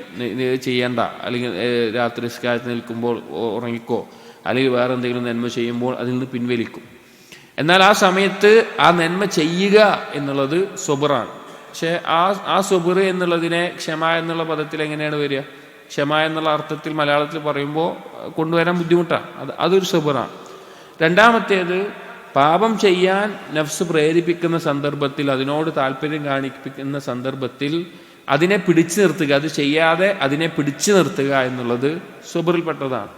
മൂന്നാമത്തേത്, അള്ളാഹു സുബ്ഹാനഹു വ തആലയുടെ ഖളാ ഖദറുകൾ നമ്മുടെ ജീവിതത്തിൽ സംഭവിക്കുമ്പോൾ, നമ്മൾ ഇഷ്ടപ്പെട്ടൊരു കാര്യത്തിൻ്റെ വേർപാട്, നമ്മുടെ പ്രിയപ്പെട്ടവരുടെ മരണം, അല്ലെങ്കിൽ വേറെ എന്തെങ്കിലും നഷ്ടങ്ങൾ, അങ്ങനെ എന്തെങ്കിലും മുസീബത്തുകളോ മറ്റോ എല്ലാം ബാധിക്കുന്ന ഖദർ സംഭവിക്കുന്ന സന്ദർഭത്തിൽ അതിൽ അള്ളാഹുവിന് കോപമുണ്ടാക്കുന്ന രീതിയിൽ വെറുപ്പ് പ്രകടിപ്പിക്കുന്ന സംസാരങ്ങളോ പ്രവർത്തനങ്ങളോ ഇല്ലാതെ അതിനെ അംഗീകരിക്കുകയും അതിനെ ഉൾക്കൊള്ളുകയും ചെയ്യുക എന്നുള്ളത് അതും സ്വബറിൽപ്പെട്ടതാണ്. അപ്പോൾ ഈ രീതിയിൽ ജീവിതത്തിൻ്റെ ഓരോ ഘട്ടത്തിലും നമ്മൾ കൊണ്ടുപോവുക എന്നുള്ളത് അള്ളാഹുവിൽ നിന്ന് നമ്മുടെ കാര്യങ്ങളിൽ സഹായം ലഭിക്കാനുള്ള കാരണമാണ്. സത്യത്തിൽ നമ്മൾ പരിശോധിച്ചു കഴിഞ്ഞാൽ, ഖുർആനും ഹദീസും എല്ലാം പരിശോധിച്ചു കഴിഞ്ഞാൽ നമുക്ക് ബോധ്യപ്പെടുന്ന കാര്യമാണ്, ദുനിയാവിൽ ഒരു വിജയം വേണമെങ്കിൽ സ്വബറോടുകൂടി അല്ലാതെ കിട്ടില്ല. അതുകൊണ്ടാണ് സ്വർഗപ്രവേശനം ലഭിക്കുന്ന ആളുകളോട് പറയുന്നത്, ബിമാ സ്വബർത്തും, നിങ്ങൾ ക്ഷമിച്ചതുകൊണ്ട്. ഞാൻ പറഞ്ഞല്ലോ, ക്ഷമ എന്നുള്ള പദം മലയാളത്തിൽ പറയുമ്പോൾ ആ സ്വബർ എന്നതിൻ്റെ ദീനിയായിട്ടുള്ള ഉദ്ദേശിക്കുന്ന ആശയത്തിൻ്റെ പൂർണ്ണത ലഭിക്കുന്നില്ല. അതിനാൽ അങ്ങനെ ദീനിനെ മുറുകെ പിടിച്ച് കൊണ്ട് നടക്കുന്നത് കൊണ്ടാണ് നിങ്ങൾക്ക് ഈ സ്വർഗം ലഭിച്ചത് എന്നാണ് ആ സ്വബർ കൊണ്ട് ഉദ്ദേശിക്കുന്നത്. ആ സ്വബർ എന്നുള്ള പദത്തിൽ സ്വബറിനെ വേറൊരു തരത്തിൽ ഉലമാക്കൾ വിശദീകരിച്ചത് കാണാം, 2 രീതിയിലായിട്ട്. ഇൽത്തിറാരി ആയിട്ടുള്ള സ്വബറും ഇഖ്തിയാരി ആയിട്ടുള്ള സ്വബറും. ഇൽത്തിറാരി എന്ന് പറഞ്ഞാൽ നിർബന്ധിതനായി ഒരാൾക്ക് ഉണ്ടാകുന്ന ക്ഷമ. ഉദാഹരണം പറഞ്ഞു കഴിഞ്ഞാൽ, ഒരാൾക്ക് എന്തെങ്കിലും ഒരു അപകടം പറ്റി, ഒരു ആക്സിഡൻറ്റ് പറ്റി, അവൻ്റെ കയ്യോ കാലോ എന്തെങ്കിലും മുറിഞ്ഞു, അല്ലെങ്കിൽ വീണു, എന്തെങ്കിലും പറ്റി. അപ്പോൾ അതിൽ അവൻ ക്ഷമിക്കുക എന്നുള്ളത് അവന് നിർബന്ധിതനായിക്കൊണ്ട് അവന് ക്ഷമിക്കേണ്ടി വരുന്നൊരു കാര്യമാണ്. അവന് ക്ഷമിച്ചേ പറ്റുള്ളൂ. അതാണ് ഇൽത്തിറാരി ആയിട്ടുള്ള സ്വബർ എന്ന് പറഞ്ഞാൽ. ഇഖ്തിയാരി ആയിട്ടുള്ള സ്വബറുണ്ട്, അഥവാ അവൻ തെരഞ്ഞെടുത്തുകൊണ്ട് ക്ഷമിക്കുന്നത്. ഉദാഹരണം പറഞ്ഞാൽ, അവൻ്റെ ഈ കയ്യും കാലും കൊണ്ട് തന്നെ ഒരു പാപം ചെയ്യാനുള്ള അവസരം വന്നിട്ട് ആ പാപം ചെയ്യാതെ അവൻ്റെ ഈ കൈയിനെയും കാലിനെയും എല്ലാം പിടിച്ചു നിർത്തി സ്വബർ കാണിക്കുക എന്നുള്ളത്. അതാണ് ഇഖ്തിയാരി ആയിട്ടുള്ള സ്വബർ, അവൻ തെരഞ്ഞെടുത്തിട്ടുള്ള ക്ഷമ. ഇഖ്തിയാരി ആയിട്ടുള്ള സ്വബറിനേക്കാൾ ഉത്തമമാണ് ഇഖ്തിയാരി ആയിട്ടുള്ള സ്വബർ എന്നുള്ളത്. അഥവാ എന്തെങ്കിലും മുസീബത്ത് ബാധിച്ച് അവൻ അതിൽ ക്ഷമിക്കുന്നതിനേക്കാൾ അഫ്ദലായി, അത് പ്രതിഫലമുണ്ട്, അതിനേക്കാൾ അഫ്ദലായിട്ടുള്ളതാണ് അവനൊരു പാപം ചെയ്യാനോ അല്ലെങ്കിൽ മറ്റെന്തെങ്കിലും ഒരു അവസരം വന്നിട്ട് അവൻ സ്വയം പിടിച്ചു നിർത്തുക എന്നുള്ളത്, അവനായിട്ട് തിരഞ്ഞെടുക്കുന്ന ക്ഷമ എന്നുള്ളത്. ആ രീതിയിലും ക്ഷമയെ ഉലമാക്കൾ വിശദീകരിച്ചത് കാണാം. അപ്പോൾ പറഞ്ഞത് എന്തത്, ഈ സ്വബർ ജീവിതത്തിൽ എത്രത്തോളം നമ്മൾ മുറുകെ പിടിക്കുന്നുവോ അത്രത്തോളം നമ്മുടെ ദീനിയായ കാര്യങ്ങളിലും ദുനിയവിയായ കാര്യങ്ങളിലും അള്ളാഹുവിൻ്റെ സഹായം നമുക്ക് ലഭിച്ചുകൊണ്ടിരിക്കും. അള്ളാഹുവിൻ്റെ സഹായം ലഭിക്കാനുള്ള ഒന്നാമത്തെ മാർഗം സ്വബറാണ്. രണ്ടാമത് ഈ ആയത്തിൽ അള്ളാഹു സുബ്ഹാനഹു വ തആല പറഞ്ഞത് അസ്സലാ, നിസ്കാരമാണ്. ഒരു മുഅ്മിനിനെ കാഫറിൽ നിന്ന് പ്രധാനമായി വ്യത്യാസപ്പെടുത്തുന്ന മഹത്തായിട്ടുള്ള ഇബാദത്താണ് നിസ്കാരം എന്നുള്ളത്. അള്ളാഹുവിനോടുള്ള മുനാജാത്താണ് നിസ്കാരം എന്ന് പറഞ്ഞു കഴിഞ്ഞാൽ. അള്ളാഹുവിനോടൊരു അടിമ സംസാരിക്കുന്ന, അള്ളാഹുവിന് മുമ്പിൽ അവനോട് ചെയ്തിട്ടുള്ള കരാർ എടുത്തു പറയുന്ന, അവൻ്റെ ഏറ്റവും കൺകുളിർമയാകേണ്ട, അവന് സമാധാനം കണ്ടെത്തേണ്ട ഒരു കാര്യമാണ് നിസ്കാരം എന്നുള്ളത്. നബി സല്ലല്ലാഹു അലൈഹി വസല്ലമ തന്നെ അവിടുന്ന് എന്തെങ്കിലും ഒരു എന്തെങ്കിലും ഒരു ചിന്ത അല്ലെങ്കിൽ എന്തെങ്കിലും അതുപോലെയുള്ള കാര്യങ്ങൾ ഉണ്ടായിക്കഴിഞ്ഞാൽ നിസ്കരിക്കുമായിരുന്നു. അതുപോലെ തന്നെ ബിലാൽ റളിയല്ലാഹു അൻഹുവിനോട് നബി സല്ലല്ലാഹു അലൈഹി വസല്ലം ഇഖാമത്ത് കൊടുക്കാൻ പറഞ്ഞിട്ട്, അരിഹ്നായ ബിലാൽ, ഞങ്ങൾക്ക് റാഹത്ത് ഉണ്ടാക്കുന്ന ആ നിസ്കാരത്തിന് ഇഖാമത്ത് കൊടുക്കൂ എന്ന് പറയാറ്. അപ്പോൾ അവരുടെ നിസ്കാരം എന്ന് പറഞ്ഞാൽ അവർക്ക് റാഹത്ത് ലഭിക്കുന്ന, അവരുടെ ടെൻഷനുകളിൽ സമാധാനം ലഭിക്കുന്ന കാര്യമാണ്. പലപ്പോഴും ഇന്ന് കാലഘട്ടത്തിൽ ഈ നമ്മളിൽ പലർക്കും ഉണ്ടാകുന്ന ഒരു അവസ്ഥ പറഞ്ഞാൽ, നമുക്കെന്തെങ്കിലും ഒരു ചിന്ത വന്നു കഴിഞ്ഞാൽ നിസ്കാരം ഒഴിവാക്കാനായിരിക്കും നമുക്ക് കൂടുതൽ നമുക്ക് തോന്നുന്ന അവസ്ഥ. എന്നാൽ നിസ്കാരത്തിലൂടെ എല്ലാ ഭാരവും ഇറക്കി വെച്ച് അള്ളാഹുവിനോട് കാര്യങ്ങൾ പറഞ്ഞ് സമാധാനം കണ്ടെത്താനാണ് നബി സല്ലല്ലാഹു അലൈഹി വസല്ലം മാതൃക കാണിച്ചതും സഹാബികൾ ചെയ്തിരുന്നതും. എത്രത്തോളം എന്ന് വെച്ച് കഴിഞ്ഞാൽ ദുനിയവിയായ ഫിത്നകൾ കണ്ട് അതിനോട് ആകർഷണം തോന്നുമ്പോൾ പോലും നിസ്കാരത്തിലേക്ക് മടങ്ങാൻ വേണ്ടി പറഞ്ഞ ചില സംഭവങ്ങൾ കാണാം. ഉർവത്ത് ഇബ്നു സുബൈർ റളിയല്ലാഹു അൻഹു അദ്ദേഹം പറഞ്ഞൊരു വാക്ക് കാണാം, ഇദാ റഅ അഹദുകും ഷൈഅൻ മിൻ സീനത്തി ദുനിയ വസഹറതിഹാ ഫലിയഅതി അഹ്ലഹു വലിയമുർഹാ ബിസ്സലാ വലിയസ്തബിർ അലൈഹാ. അദ്ദേഹം പറയാം, നിങ്ങൾ ആരെങ്കിലും ദുനിയാവിൻ്റെ എന്തെങ്കിലും അലങ്കാരങ്ങളോ അതിൻ്റെ അതുപോലെയുള്ള കാര്യങ്ങളോ കണ്ടു കഴിഞ്ഞാൽ നിങ്ങൾ കുടുംബത്തിലേക്ക് എത്തുകയും കുടുംബത്തിനോട് നിസ്കാരം കൽപ്പിക്കുകയും നിങ്ങൾ അതിൽ ക്ഷമയോടുകൂടി ഉറച്ചു നിൽക്കുകയും ചെയ്യുക എന്ന് പറഞ്ഞത് കാണാം. എന്താ കാരണം? അല്ലാഹു സുബ്ഹാനഹു വ തആല സൂറത്തു ത്വാഹയിൽ എന്നിട്ട് പറയാറുണ്ട്, ഖാല അല്ലാഹു തആല ലിനബിഹി സല്ലല്ലാഹു അലൈഹി വസല്ലം എന്ന് പറഞ്ഞ് അദ്ദേഹം പറയും, സൂറത്തു ത്വാഹയിൽ അല്ലാഹു പറഞ്ഞു, വലാ തമുദ്ദന്ന ഐനൈക ഇലാ മാ മത്തഅനാ ബിഹി അസ്വാജൻ മിൻഹും സഹറത്തുൽ ഹയാത്തിദ് ദുനിയ ലിനഫ്തിനഹും ഫീഹി. ദുനിയാവിൻ്റെ ആളുകൾക്ക് ഫിത്നയായിക്കൊണ്ട് നാം നൽകിയിട്ടുള്ള ഭൗതികമായ ആ ആനന്ദങ്ങളിലേക്ക് നീ ദൃഷ്ടി പായിക്കരുത്.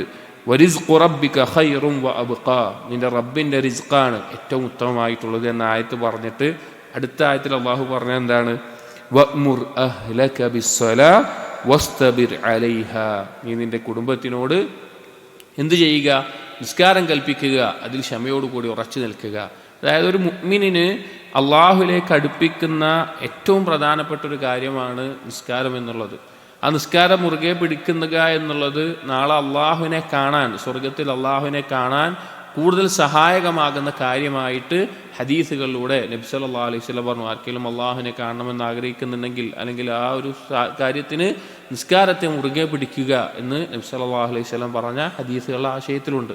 അപ്പോൾ ഈ സബർ കൊണ്ടും ഈ നിസ്കാരം കൊണ്ടും അതിനെ മുറുകെ പിടിക്കുന്നതിലൂടെ ഫർളായ നിസ്കാരങ്ങളും അതുപോലെ ഐച്ഛികമായിട്ടുള്ള ബാക്കിയുള്ള നിസ്കാരങ്ങളും അതിനെ മുറുകെ പിടിക്കുന്നതിലൂടെ ജീവിതത്തിൽ ദുനിയവിയാവട്ടെ ദീനിയാവട്ടെ നമുക്ക് എല്ലാവിധ അള്ളാഹു എന്നുള്ള സഹായം ലഭിക്കാൻ ഈ രണ്ട് കാരണങ്ങൾ വളരെ പ്രധാനമാണ്.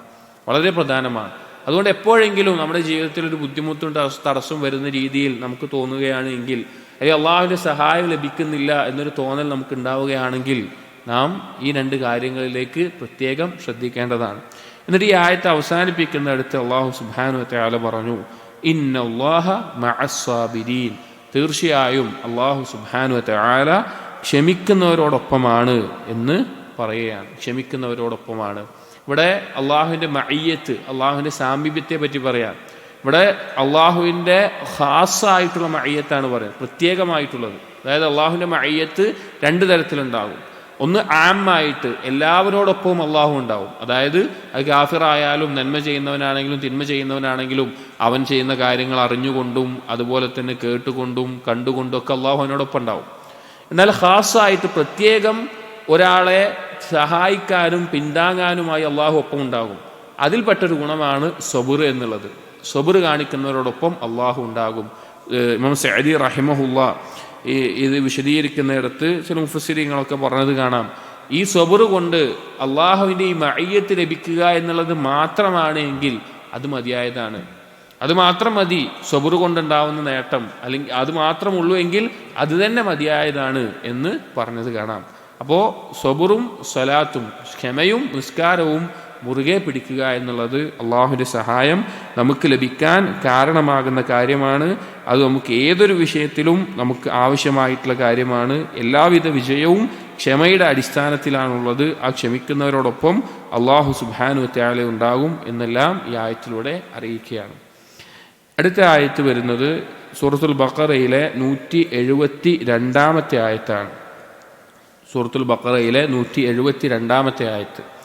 അതിൽ അല്ലാഹു തആല പറഞ്ഞു, യാ അയ്യുഹല്ലദീന ആമനു, ഏ മുഅ്മിനീങ്ങളെ, കുലൂ മിൻ ത്വയ്യിബാതി മാ റസഖനാകും, നിങ്ങൾക്ക് അള്ളാഹു നൽകിയിട്ടുള്ള റിസ്ഖിൽ നിന്ന് ത്വയ്യിബായതിനെ, വിശിഷ്ടമായതിനെ നിങ്ങൾ ഭക്ഷിക്കുക. വഷ്കുറൂ ലില്ലാഹ്, അള്ളാഹുവിനെ നന്ദി കാണിക്കുകയും ചെയ്യുക. ഇൻ കുൻതും ഇയ്യാഹു തഅബുദൂൻ, നിങ്ങൾ അവനെ മാത്രം ആരാധിക്കുന്നവരാണെങ്കിൽ എന്ന് അല്ലാഹു തആല പറയാം. ഇതിൽ മുഅ്മിനീങ്ങളെ വിളിച്ച് പ്രത്യേകമായിട്ട് അള്ളാഹു ഓർമ്മിപ്പിക്കുന്ന വിഷയം അള്ളാഹു നൽകിയ അനുഗ്രഹത്തെ സൂചിപ്പിക്കുന്നതും അതിന് നന്ദി കാണിക്കുന്നതുമായി ബന്ധപ്പെട്ടിട്ടുള്ള കാര്യമാണ് പറയുന്നത്. ഇതിൽ മുഅ്മിനീങ്ങളെ വിളിച്ചുകൊണ്ട് പറഞ്ഞു, കുലൂ മിൻ ത്വയ്യിബാതി മാ റസഖ്നാകും, നിങ്ങൾക്ക് നൽകിയിട്ടുള്ള റിസ്ഖിൽ നിന്ന് ത്വയ്യിബായതിനെ നിങ്ങൾ ഭക്ഷിക്കുക. ഈ ആയത്തിൻ്റെ മുമ്പ് 172-ാമത്തെ ആയത്തിന് മുമ്പ് 168-ാമത്തെ ആയത്തിൽ അള്ളാഹു സുബ്ഹാനഹു വ തആല പൊതുവായി ഈ കാര്യം എല്ലാ ജനങ്ങളോടുമായിട്ട് പറയുന്നുണ്ട്. അതിൽ പറയുന്നത്, യാ അയ്യുഹന്നാസ്, ജനങ്ങളെ, കുലൂ മിമ്മാ ഫിൽ അർളി ഹലാലൻ ത്വയ്യിബ, ഭൂമിയിൽ നിന്ന് നിങ്ങൾക്ക് ഹലാലായതും ത്വയ്യിബായതും നിങ്ങൾക്ക് അനുവദനീയമായതും വിശിഷ്ടമായതും നിങ്ങൾ ഭക്ഷിക്കുക. വലാ തത്തബിഉ ഖുതുവാതിശ് ശൈത്താൻ, പിശാചിന്റെ കാലടികൾ നിങ്ങൾ പിൻപറ്റരുത്. ഇന്നഹു ലക്കും അദുവ്വുൻ മുബീൻ, അവൻ നിങ്ങളുടെ ശത്രുവാണ്. പൊതുവായി ജനങ്ങളോട് ഹലാലായത്, ഹലാൽ എന്ന് പറഞ്ഞു കഴിഞ്ഞാൽ അള്ളാഹു സുബ്ഹാനഹു വ തആല ഹറാമാക്കാത്ത എല്ലാ ഭക്ഷണങ്ങളും ഹലാലാണ്, അനുവദനീയമായിട്ടുള്ളതാണ്. അതുപോലെ തന്നെ ത്വയ്യിബ് എന്ന് പറഞ്ഞാൽ ഖബീസ് അല്ലാത്തത്. ത്വയ്യിബ് ആവണമെങ്കിൽ അത് ഹലാലായിരിക്കണം, പക്ഷേ ഹലാലിൽ തന്നെ വിശിഷ്ടമായത്. ഇമാം ഷാഫി റഹിമഹുല്ലാഹ് എല്ലാം പറഞ്ഞത് ലദ്ദത്തുള്ളത് അഥവാ രുചിയുള്ളത്, അഥവാ നല്ല ഭക്ഷണങ്ങൾ, ഹലാലായതിൽ നല്ല ഭക്ഷണങ്ങൾ ഭക്ഷിക്കുക എന്നുള്ളത് പൊതുവായി ജനങ്ങളോട് പറഞ്ഞതിന് ശേഷം മുഅ്മിനീങ്ങളോട് പ്രത്യേകമായിട്ട് ഈ ആയത്തിൽ അല്ലാഹു സുബ്ഹാനഹു വ തആല പറയുന്നത്, യാ അയ്യുഹല്ലദീന ആമനു കുലൂ മിൻ ത്വയ്യിബാതി മാ റസഖ്നാകും, നിങ്ങൾക്ക് റിസ്ഖായി നൽകിയതിൽ നിന്ന് ത്വയ്യിബായതിനെ നിങ്ങൾ ഭക്ഷിക്കുക എന്നാണ്. അപ്പോൾ ഇവിടെ അല്ലാഹു തആല ആദ്യം പറയുന്നത് അള്ളാഹു നൽകിയിട്ടുള്ള മഹത്തായ നിഅമത്താണ്. നമ്മളൊന്ന് ആലോചിച്ച് നോക്കി, എന്തെല്ലാം തരത്തിലുള്ള ഭക്ഷണങ്ങളും പാനീയങ്ങളും അതുപോലെ കായ്ക്കനികളും അതുപോലെ തന്നെ ഹലാലായിട്ടുള്ള മൃഗങ്ങളുടെ മാംസവും അള്ളാഹു സുബ്ഹാനഹു വ തആല ഒരുക്കിയിട്ടുണ്ട്. നമുക്ക് എന്തെല്ലാം വ്യത്യസ്ത രുചികളിലുള്ളത് അള്ളാഹു തആല ഇവിടെ നമുക്ക് അനുവദനീയമാക്കിയിട്ടുണ്ട്. അതിൽ നിന്ന് അള്ളാഹു പറയാണ്, ത്വയ്യിബായതിനെ നിങ്ങൾ ഭക്ഷിക്കുക, വിശിഷ്ടമായതിനെ, മ്ലേച്ഛമായ ഖബീസായതിനെ ഭക്ഷിക്കുക എന്നുള്ളത് ഒരു മുഅ്മിന് യോജിച്ചിട്ടുള്ളതല്ല. ഒന്ന് ഹലാലായിരിക്കണം. ഹലാൽ എന്ന് പറഞ്ഞാൽ എല്ലാ ഭക്ഷണവും ഹലാലാണ്, അള്ളാഹു ഹറാമാക്കിയത് ഒഴികെ. ഹറാമാക്കിയത് വളരെ കുറച്ചേ ഉള്ളൂ, അള്ളാഹു ഹറാമാക്കിയത് വളരെ കുറച്ചേ ഉള്ളൂ. മൃഗങ്ങളിൽ നോക്കുകയാണെങ്കിൽ ഖുർആനിൽ വ്യക്തമായി വന്നിട്ടുള്ള പന്നി മാംസം, അതുപോലെ തന്നെ പല രീതിയിൽ ചത്തത്, വീട് ചത്തത്, ശ്വാസം മുട്ടി ചത്തത്, അതുപോലെയുള്ളത്, അല്ലെങ്കിൽ തേറ്റയുള്ള പല്ല് ഇങ്ങനെ തേറ്റ വന്നിട്ടുള്ള മൃഗങ്ങളുടെ മാംസങ്ങൾ, അല്ലെങ്കിൽ റസൂലുള്ളാഹി സ്വല്ലല്ലാഹു അലൈഹി വസല്ലമ കൊല്ലാൻ പറഞ്ഞതോ കൊല്ലരുത് എന്ന് പറഞ്ഞതോ ആയിട്ടുള്ള ജന്തുക്കൾ, രണ്ടും തിന്നാൻ പാടില്ല. റസൂലുള്ളാഹ് കൊല്ലാൻ പറഞ്ഞിട്ടുള്ള ജന്തുക്കളെയും തിന്നാൻ പാടില്ല, കൊല്ലരുത് എന്ന് പറഞ്ഞിട്ടുള്ള ജന്തുക്കളെയും തിന്നാൻ പാടില്ല. അങ്ങനെ കുറച്ച് കാര്യങ്ങളെ ഹറാമായിട്ടുള്ളൂ, ബാക്കിയുള്ളതൊക്കെ ഹലാലാണ്. അപ്പോൾ ആ ഹലാലിൽ നിന്ന് തന്നെ ഏറ്റവും നല്ലതായിട്ടുള്ള നല്ല ഭക്ഷണം ഭക്ഷിക്കുക, ത്വയ്യിബായത്, വിശിഷ്ടമായത്, നല്ല രുചിയുള്ളത്, അതിലേറ്റവും ഗുണമുള്ളത്, ശരീരത്തിനും ഗുണമുള്ളത്, മനസ്സിനും ഗുണമുള്ളത്, അങ്ങനെയുള്ള കാര്യങ്ങളാണ് ഭക്ഷിക്കേണ്ടത്. എന്നിട്ട് പറഞ്ഞു, വഷ്കുറൂ ലില്ലാഹ്, അള്ളാഹുവിന് നന്ദി കാണിക്കുകയും ചെയ്യുക. അതായത് ഈ ആയത്തിൽ നിന്ന് ഒരുപാട് കാര്യങ്ങൾ ഉലമാക്കൾ പഠിപ്പിക്കുന്നുണ്ട്. അതിൽ ഒന്നാമത്തെ കാര്യമാണ്, ഹലാലും ത്വയ്യിബുമായ ഭക്ഷണം കഴിച്ചാലാണ് ഒരാൾക്ക് ഏറ്റവും നല്ല രീതിയിൽ അള്ളാഹുവിന് സൽക്കർമ്മങ്ങൾ ചെയ്യാൻ സാധിക്കുകയുള്ളൂ. അത് ഈ ആയത്ത് കൊണ്ടും വേറെ ധാരാളം ആയത്തുകളുടെയും ഹദീസുകളുടെയും അറിയിക്കപ്പെട്ടുള്ള ഒരു കാര്യമാണ്. അതായത് ഹലാലും ത്വയ്യിബുമായ ഭക്ഷണം കഴിക്കുമ്പോഴാണ് സൽക്കർമ്മങ്ങൾ ചെയ്യാനുള്ള തൗഫീഖ് ഒരാൾക്ക് ലഭിക്കുക. അങ്ങനെയല്ല എങ്കിൽ അവന് സൽക്കർമ്മങ്ങൾക്കുള്ള തൗഫീഖ് നഷ്ടപ്പെടുന്ന ഒരവസ്ഥ ഉണ്ടാകുമെന്നുള്ളത്. അപ്പോൾ ഹലാലായ ഭക്ഷണം കഴിക്കുന്നത് ഒരുപാട് ഗുണങ്ങളുണ്ട്, അതിൽ പെട്ടൊരു കാര്യമാണ്. ഇപ്പോൾ ഉദാഹരണത്തിന് നബി സല്ലല്ലാഹു അലൈഹി വസല്ലം ഫജ്റിന് ശേഷമുള്ള ദുആയിൽ നബി സല്ലല്ലാഹു അലൈഹി വസല്ലം ഫജ്റിന് ശേഷം പറയാറുണ്ട്. എന്താണ് പറയാറുള്ളത്? അല്ലാഹുമ്മ ഇന്നി അസ്അലുക ഇൽമൻ നാഫിഅ റിസ്ഖൻ ത്വയ്യിബ വഅമലൻ മുതഖബ്ബല. ആദ്യം ഉപകാരപ്രദമായ അറിവ് ചോദിച്ചു. എന്താണ്? ആ അറിവുണ്ടെങ്കിലാണ് ഏതാണ് ഹലാൽ ഏതാണ് ഹറാം എന്നൊക്കെ മനസ്സിലാവും. അപ്പോൾ രണ്ടാമത് പറഞ്ഞാൽ എന്താ? റിസ്ഖൻ ത്വയ്യിബ, വിശിഷ്ടമായ ഹലാലായിട്ടുള്ള റിസ്ഖിനെ. എന്നാൽ മാത്രമാണ് എന്തുണ്ടാവുകയുള്ളൂ? അമലൻ മുതഖബ്ബല, സ്വീകരിക്കപ്പെടുന്ന കർമ്മങ്ങൾ ചെയ്യാൻ സാധിക്കുകയുള്ളൂ. ഇബ്നു കസീർ റഹിമഹുല്ലാഹ് എല്ലാം ബിദായ വ നിഹായ പോലുള്ള കിതാബിലൊക്കെ അദ്ദേഹം സൂചിപ്പിക്കുന്നുണ്ട്, മക്കൾക്ക് ഹലാലായ ഭക്ഷണം നൽകുക എന്നുള്ളത് അവരുടെ മനസ്സ് നന്നാവാനും കാരണമാകുന്നൊരു കാര്യമാണ്. ശരീരം നന്നാവുക എന്ന് മാത്രമല്ല, മനസ്സ് നന്നാവാനും കാരണമാകുന്ന കാര്യമാണ് ഹലാലായിട്ടുള്ള സമ്പാദ്യത്തിൽ നിന്നുള്ള ഹലാലായിട്ടുള്ള ഭക്ഷണം അവർക്ക് നൽകുക എന്നുള്ളത്. അതിനുള്ളൊരു കാരണമായി മാറും. ഇത് അല്ലാഹു തആല പൊതുവായി കൽപ്പിച്ചിട്ടുള്ള കാര്യമാണ്. അഥവാ നബിമാരോട് കൽപ്പിച്ചിട്ടുള്ളത് വിശ്വാസികളോട് കൽപ്പിച്ചിട്ടുള്ള കാര്യമാണ്. ഒരു ഹദീസിൽ നബി സല്ലല്ലാഹു അലൈഹി വസല്ലം പറയുന്നുണ്ട്, അയ്യുഹന്നാസ്, ജനങ്ങളെ, ഇന്നല്ലാഹ ത്വയ്യിബുൻ ലാ യഖ്ബലു ഇല്ലാ ത്വയ്യിബ, അല്ലാഹു ത്വയ്യിബാണ്, തൊയ്യിബല്ലാത്ത ഒന്നും അള്ളാഹു തആല സ്വീകരിക്കുകയില്ല. അത് ഇബാദത്ത് ഇഖ്ലാസോട് കൂടിയുള്ളതേ അള്ളാഹു സ്വീകരിക്കുകയുള്ളൂ. അതുപോലെ തന്നെ ഏതൊരു കാര്യവും ഇഖ്ലാസോട് കൂടിയുള്ളതേ അള്ളാഹു സ്വീകരിക്കുകയുള്ളൂ. ഏതൊരു കാര്യവും തൊയ്യിബായിരിക്കണം. വഇന്നല്ലാഹ അമറൽ മുഅ്മിനീന ബിമാ അമറ ബിഹിൽ മുർസലീൻ. മുർസലീങ്ങളോട് അള്ളാഹു എന്താണോ കൽപ്പിച്ചത് അത് മുഅ്മിനീങ്ങളോടും അള്ളാഹു ഇതാ കൽപ്പിക്കുന്നു. ഫഖാല, അള്ളാഹു തആല പറഞ്ഞു, യാ അയ്യുഹർ റുസുൽ കുലൂ മിൻ ത്വയ്യിബാതി വഅമലു സാലിഹ ഇന്നി ബിമാ തഅമലൂന അലീം. റസൂലുകളോട് അള്ളാഹു പറഞ്ഞതാണ്. റസൂലുകളെ വിളിച്ചു പറഞ്ഞു, നിങ്ങൾ ത്വയ്യിബായത് ഭക്ഷിക്കുക, സൽക്കർമ്മങ്ങൾ ചെയ്യുക, നിങ്ങൾ പ്രവർത്തിക്കുന്നത് ഞാൻ അറിയുന്നവനാണെന്ന് പറഞ്ഞു. വഖാല, എന്നിട്ട് പറഞ്ഞു, ഈ ആയത്ത് നമ്മൾ ഓതിയ ആയത്ത് ഓതി, യാ അയ്യുഹല്ലദീന ആമനൂ കുലൂ മിൻ ത്വയ്യിബാതി മാ റസഖനാകും. മുഅ്മിനീങ്ങളോട് പ്രത്യേകം പറഞ്ഞു, നിങ്ങൾക്ക് നൽകിയതിന് വിശിഷ്ടമായത് ഭക്ഷിക്കുക. എന്നിട്ട് നബി സല്ലല്ലാഹു അലൈഹി വസല്ലം പറയാണ്, സുമ്മ ദക്കറ റജുല യുതീലു സഫർ. ഒരു വ്യക്തിയെ പറ്റി പറയാണ്, അയാൾ വളരെ ദൂരെ യാത്ര ചെയ്തുകൊണ്ടിരിക്കുകയാണ്. അശ്അത അഗ്ബറ, അയാൾ മുടിയെല്ലാം ജട പിടിച്ച് പൊടി പുരണ്ട അവസ്ഥയിലായിട്ടുണ്ട് യാത്ര കാരണത്താൽ. യമുദ്ദു യദൈഹി ഇല സമാ, എന്നിട്ട് അയാൾ ആകാശത്തിലേക്ക് കൈ ഉയർത്തിക്കൊണ്ട് അയാൾ ഇങ്ങനെ തേടുകയാണ്, യാ റബ്ബ് യാ റബ്ബ്, എൻ്റെ റബ്ബേ എൻ്റെ റബ്ബേ. അതായത് യാത്രക്കാരനാണ്, വളരെയധികം ആവശ്യക്കാരനാണ്, മുൽത്തറാണ്. ഒരു മുൽത്തറിന്റെ ദുആ അല്ലാഹു തആല സ്വീകരിക്കും. അയാൾ കാഫിറാണെങ്കിലും അയാൾ മുശ്രിക്കാണെങ്കിലും അയാൾ ഹറാമായ രീതിയിലാണെന്ന് തേടുന്നതെങ്കിൽ കൂടി ഒരാൾ മുൽത്തറാണെങ്കിൽ അയാളുടെ ദുആ സ്വീകരിക്കാനുള്ള ഒരു കാരണമായിട്ടുള്ളതാണ്. അതായത് ഒരാൾ ഞെരുക്കത്തിൽ അവസ്ഥയിലെത്തുമ്പോൾ ദുആ സ്വീകരിക്കപ്പെടാൻ കൂടുതൽ സാധ്യതയുള്ള ഒരു ഘട്ടമാണത്. അപ്പോൾ അങ്ങനെയുള്ളൊരു അവസ്ഥയിൽ വിളിച്ചുകൊണ്ടിരിക്കുകയാണ്. വമത്അമുഹു ഹറാം, പക്ഷെ എന്നിട്ട് നബി സല്ലല്ലാഹു അലൈഹി വസല്ലം പറയാണ്, അവൻ്റെ ഭക്ഷണം മുഴുവൻ ഹറാമാണ്. വമശ്റബുഹു ഹറാം, അവൻ്റെ പാനീയം മുഴുവൻ ഹറാമാണ്. വമൽബസുഹു ഹറാം, അവൻ്റെ വസ്ത്രം മുഴുവൻ ഹറാമാണ്. വഗുദിയ ബിൽ ഹറാം, അവൻ പോഷിപ്പിക്കപ്പെട്ടിട്ടുള്ള മൊത്തം ഹറാമിലാണ്. ഫഅന്നാ യുസ്തജാബു ലിദാലിക, എങ്ങനെയാണ് അവൻ ഉത്തരം ചെയ്യപ്പെടുക എന്നുള്ളത്. അതായത് ഹറാമ് ഭക്ഷിച്ചു കഴിഞ്ഞാൽ ദുആ തടയപ്പെടുന്ന, ദുആ ഉത്തരം ചെയ്യപ്പെടാത്ത, എത്രത്തോളം സ്വീകരിക്കപ്പെടാൻ കാരണമുണ്ടെങ്കിലും ഈ ഒരു കാരണം കൊണ്ട് അത് തടയപ്പെടുന്ന അവസ്ഥ ഉണ്ടാകും എന്ന് നബി സല്ലല്ലാഹു അലൈഹി വസല്ലം പറയാണ്. അപ്പോൾ ഈ ആയത്തിൽ നിന്ന് മനസ്സിലാക്കാം, അള്ളാഹു നൽകിയ റിസ്ക്കിൽ നിന്ന് തൊയ്യിബായതിനെ, ഹലായതായതിനെ, വിശിഷ്ടമായതിനെ ഭക്ഷിക്കണം എന്നുള്ളത്. അതോടൊപ്പം പറഞ്ഞു വഷ്കുറൂലില്ല, അള്ളാഹുവിന് നന്ദി കാണിക്കണം എന്നുള്ളത്. അത് നമ്മുടെ വേലയുള്ള ബാധ്യതയാണ്. കാരണം നമ്മൾ ആലോചിച്ച് നോക്കി, നമുക്ക് അള്ളാഹു സുബ്ഹാനഹു വ തആല ഇത്രയധികം ഭക്ഷണവും പാനീയങ്ങളും അതെല്ലാം നൽകിയിട്ട് അള്ളാഹുവിന് നന്ദി കാണിക്കുന്നില്ല എങ്കിൽ എത്ര വലിയ നന്ദികേടാണത്, എത്ര വലിയ നന്ദികേടാണത്. ഇത് പ്രത്യക്ഷത്തിൽ മുഅ്മിനീങ്ങളോടാണെങ്കിൽ കൂടി മുഫസ്സിരീങ്ങൾ പറയുകയാണ്, ഇതിൻ്റെ അകത്ത് മുശ്രിക്കീങ്ങളോട് അവരെ ശിർക്കിൻ്റെ നിരർത്ഥകതയോടെ ബോധിപ്പിക്കുന്നുണ്ട് എന്ന്.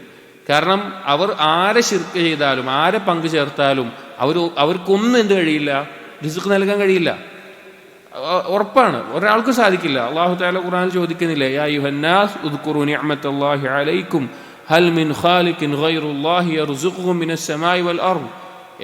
മനുഷ്യരെ, നിങ്ങൾ ആലോചിക്കുന്നില്ല, ആകാശത്തു നിന്ന് ഭൂമിയിൽ നിന്ന് നിങ്ങൾക്ക് റിസ്ക് നൽകാൻ വേറൊരു സൃഷ്ടാവുണ്ടോ? ഒരിക്കലുമില്ല, ഒരിക്കലുമില്ല. അള്ളാഹു അല്ലാതെ വേറെ ആൾക്കും സാധിക്കില്ല.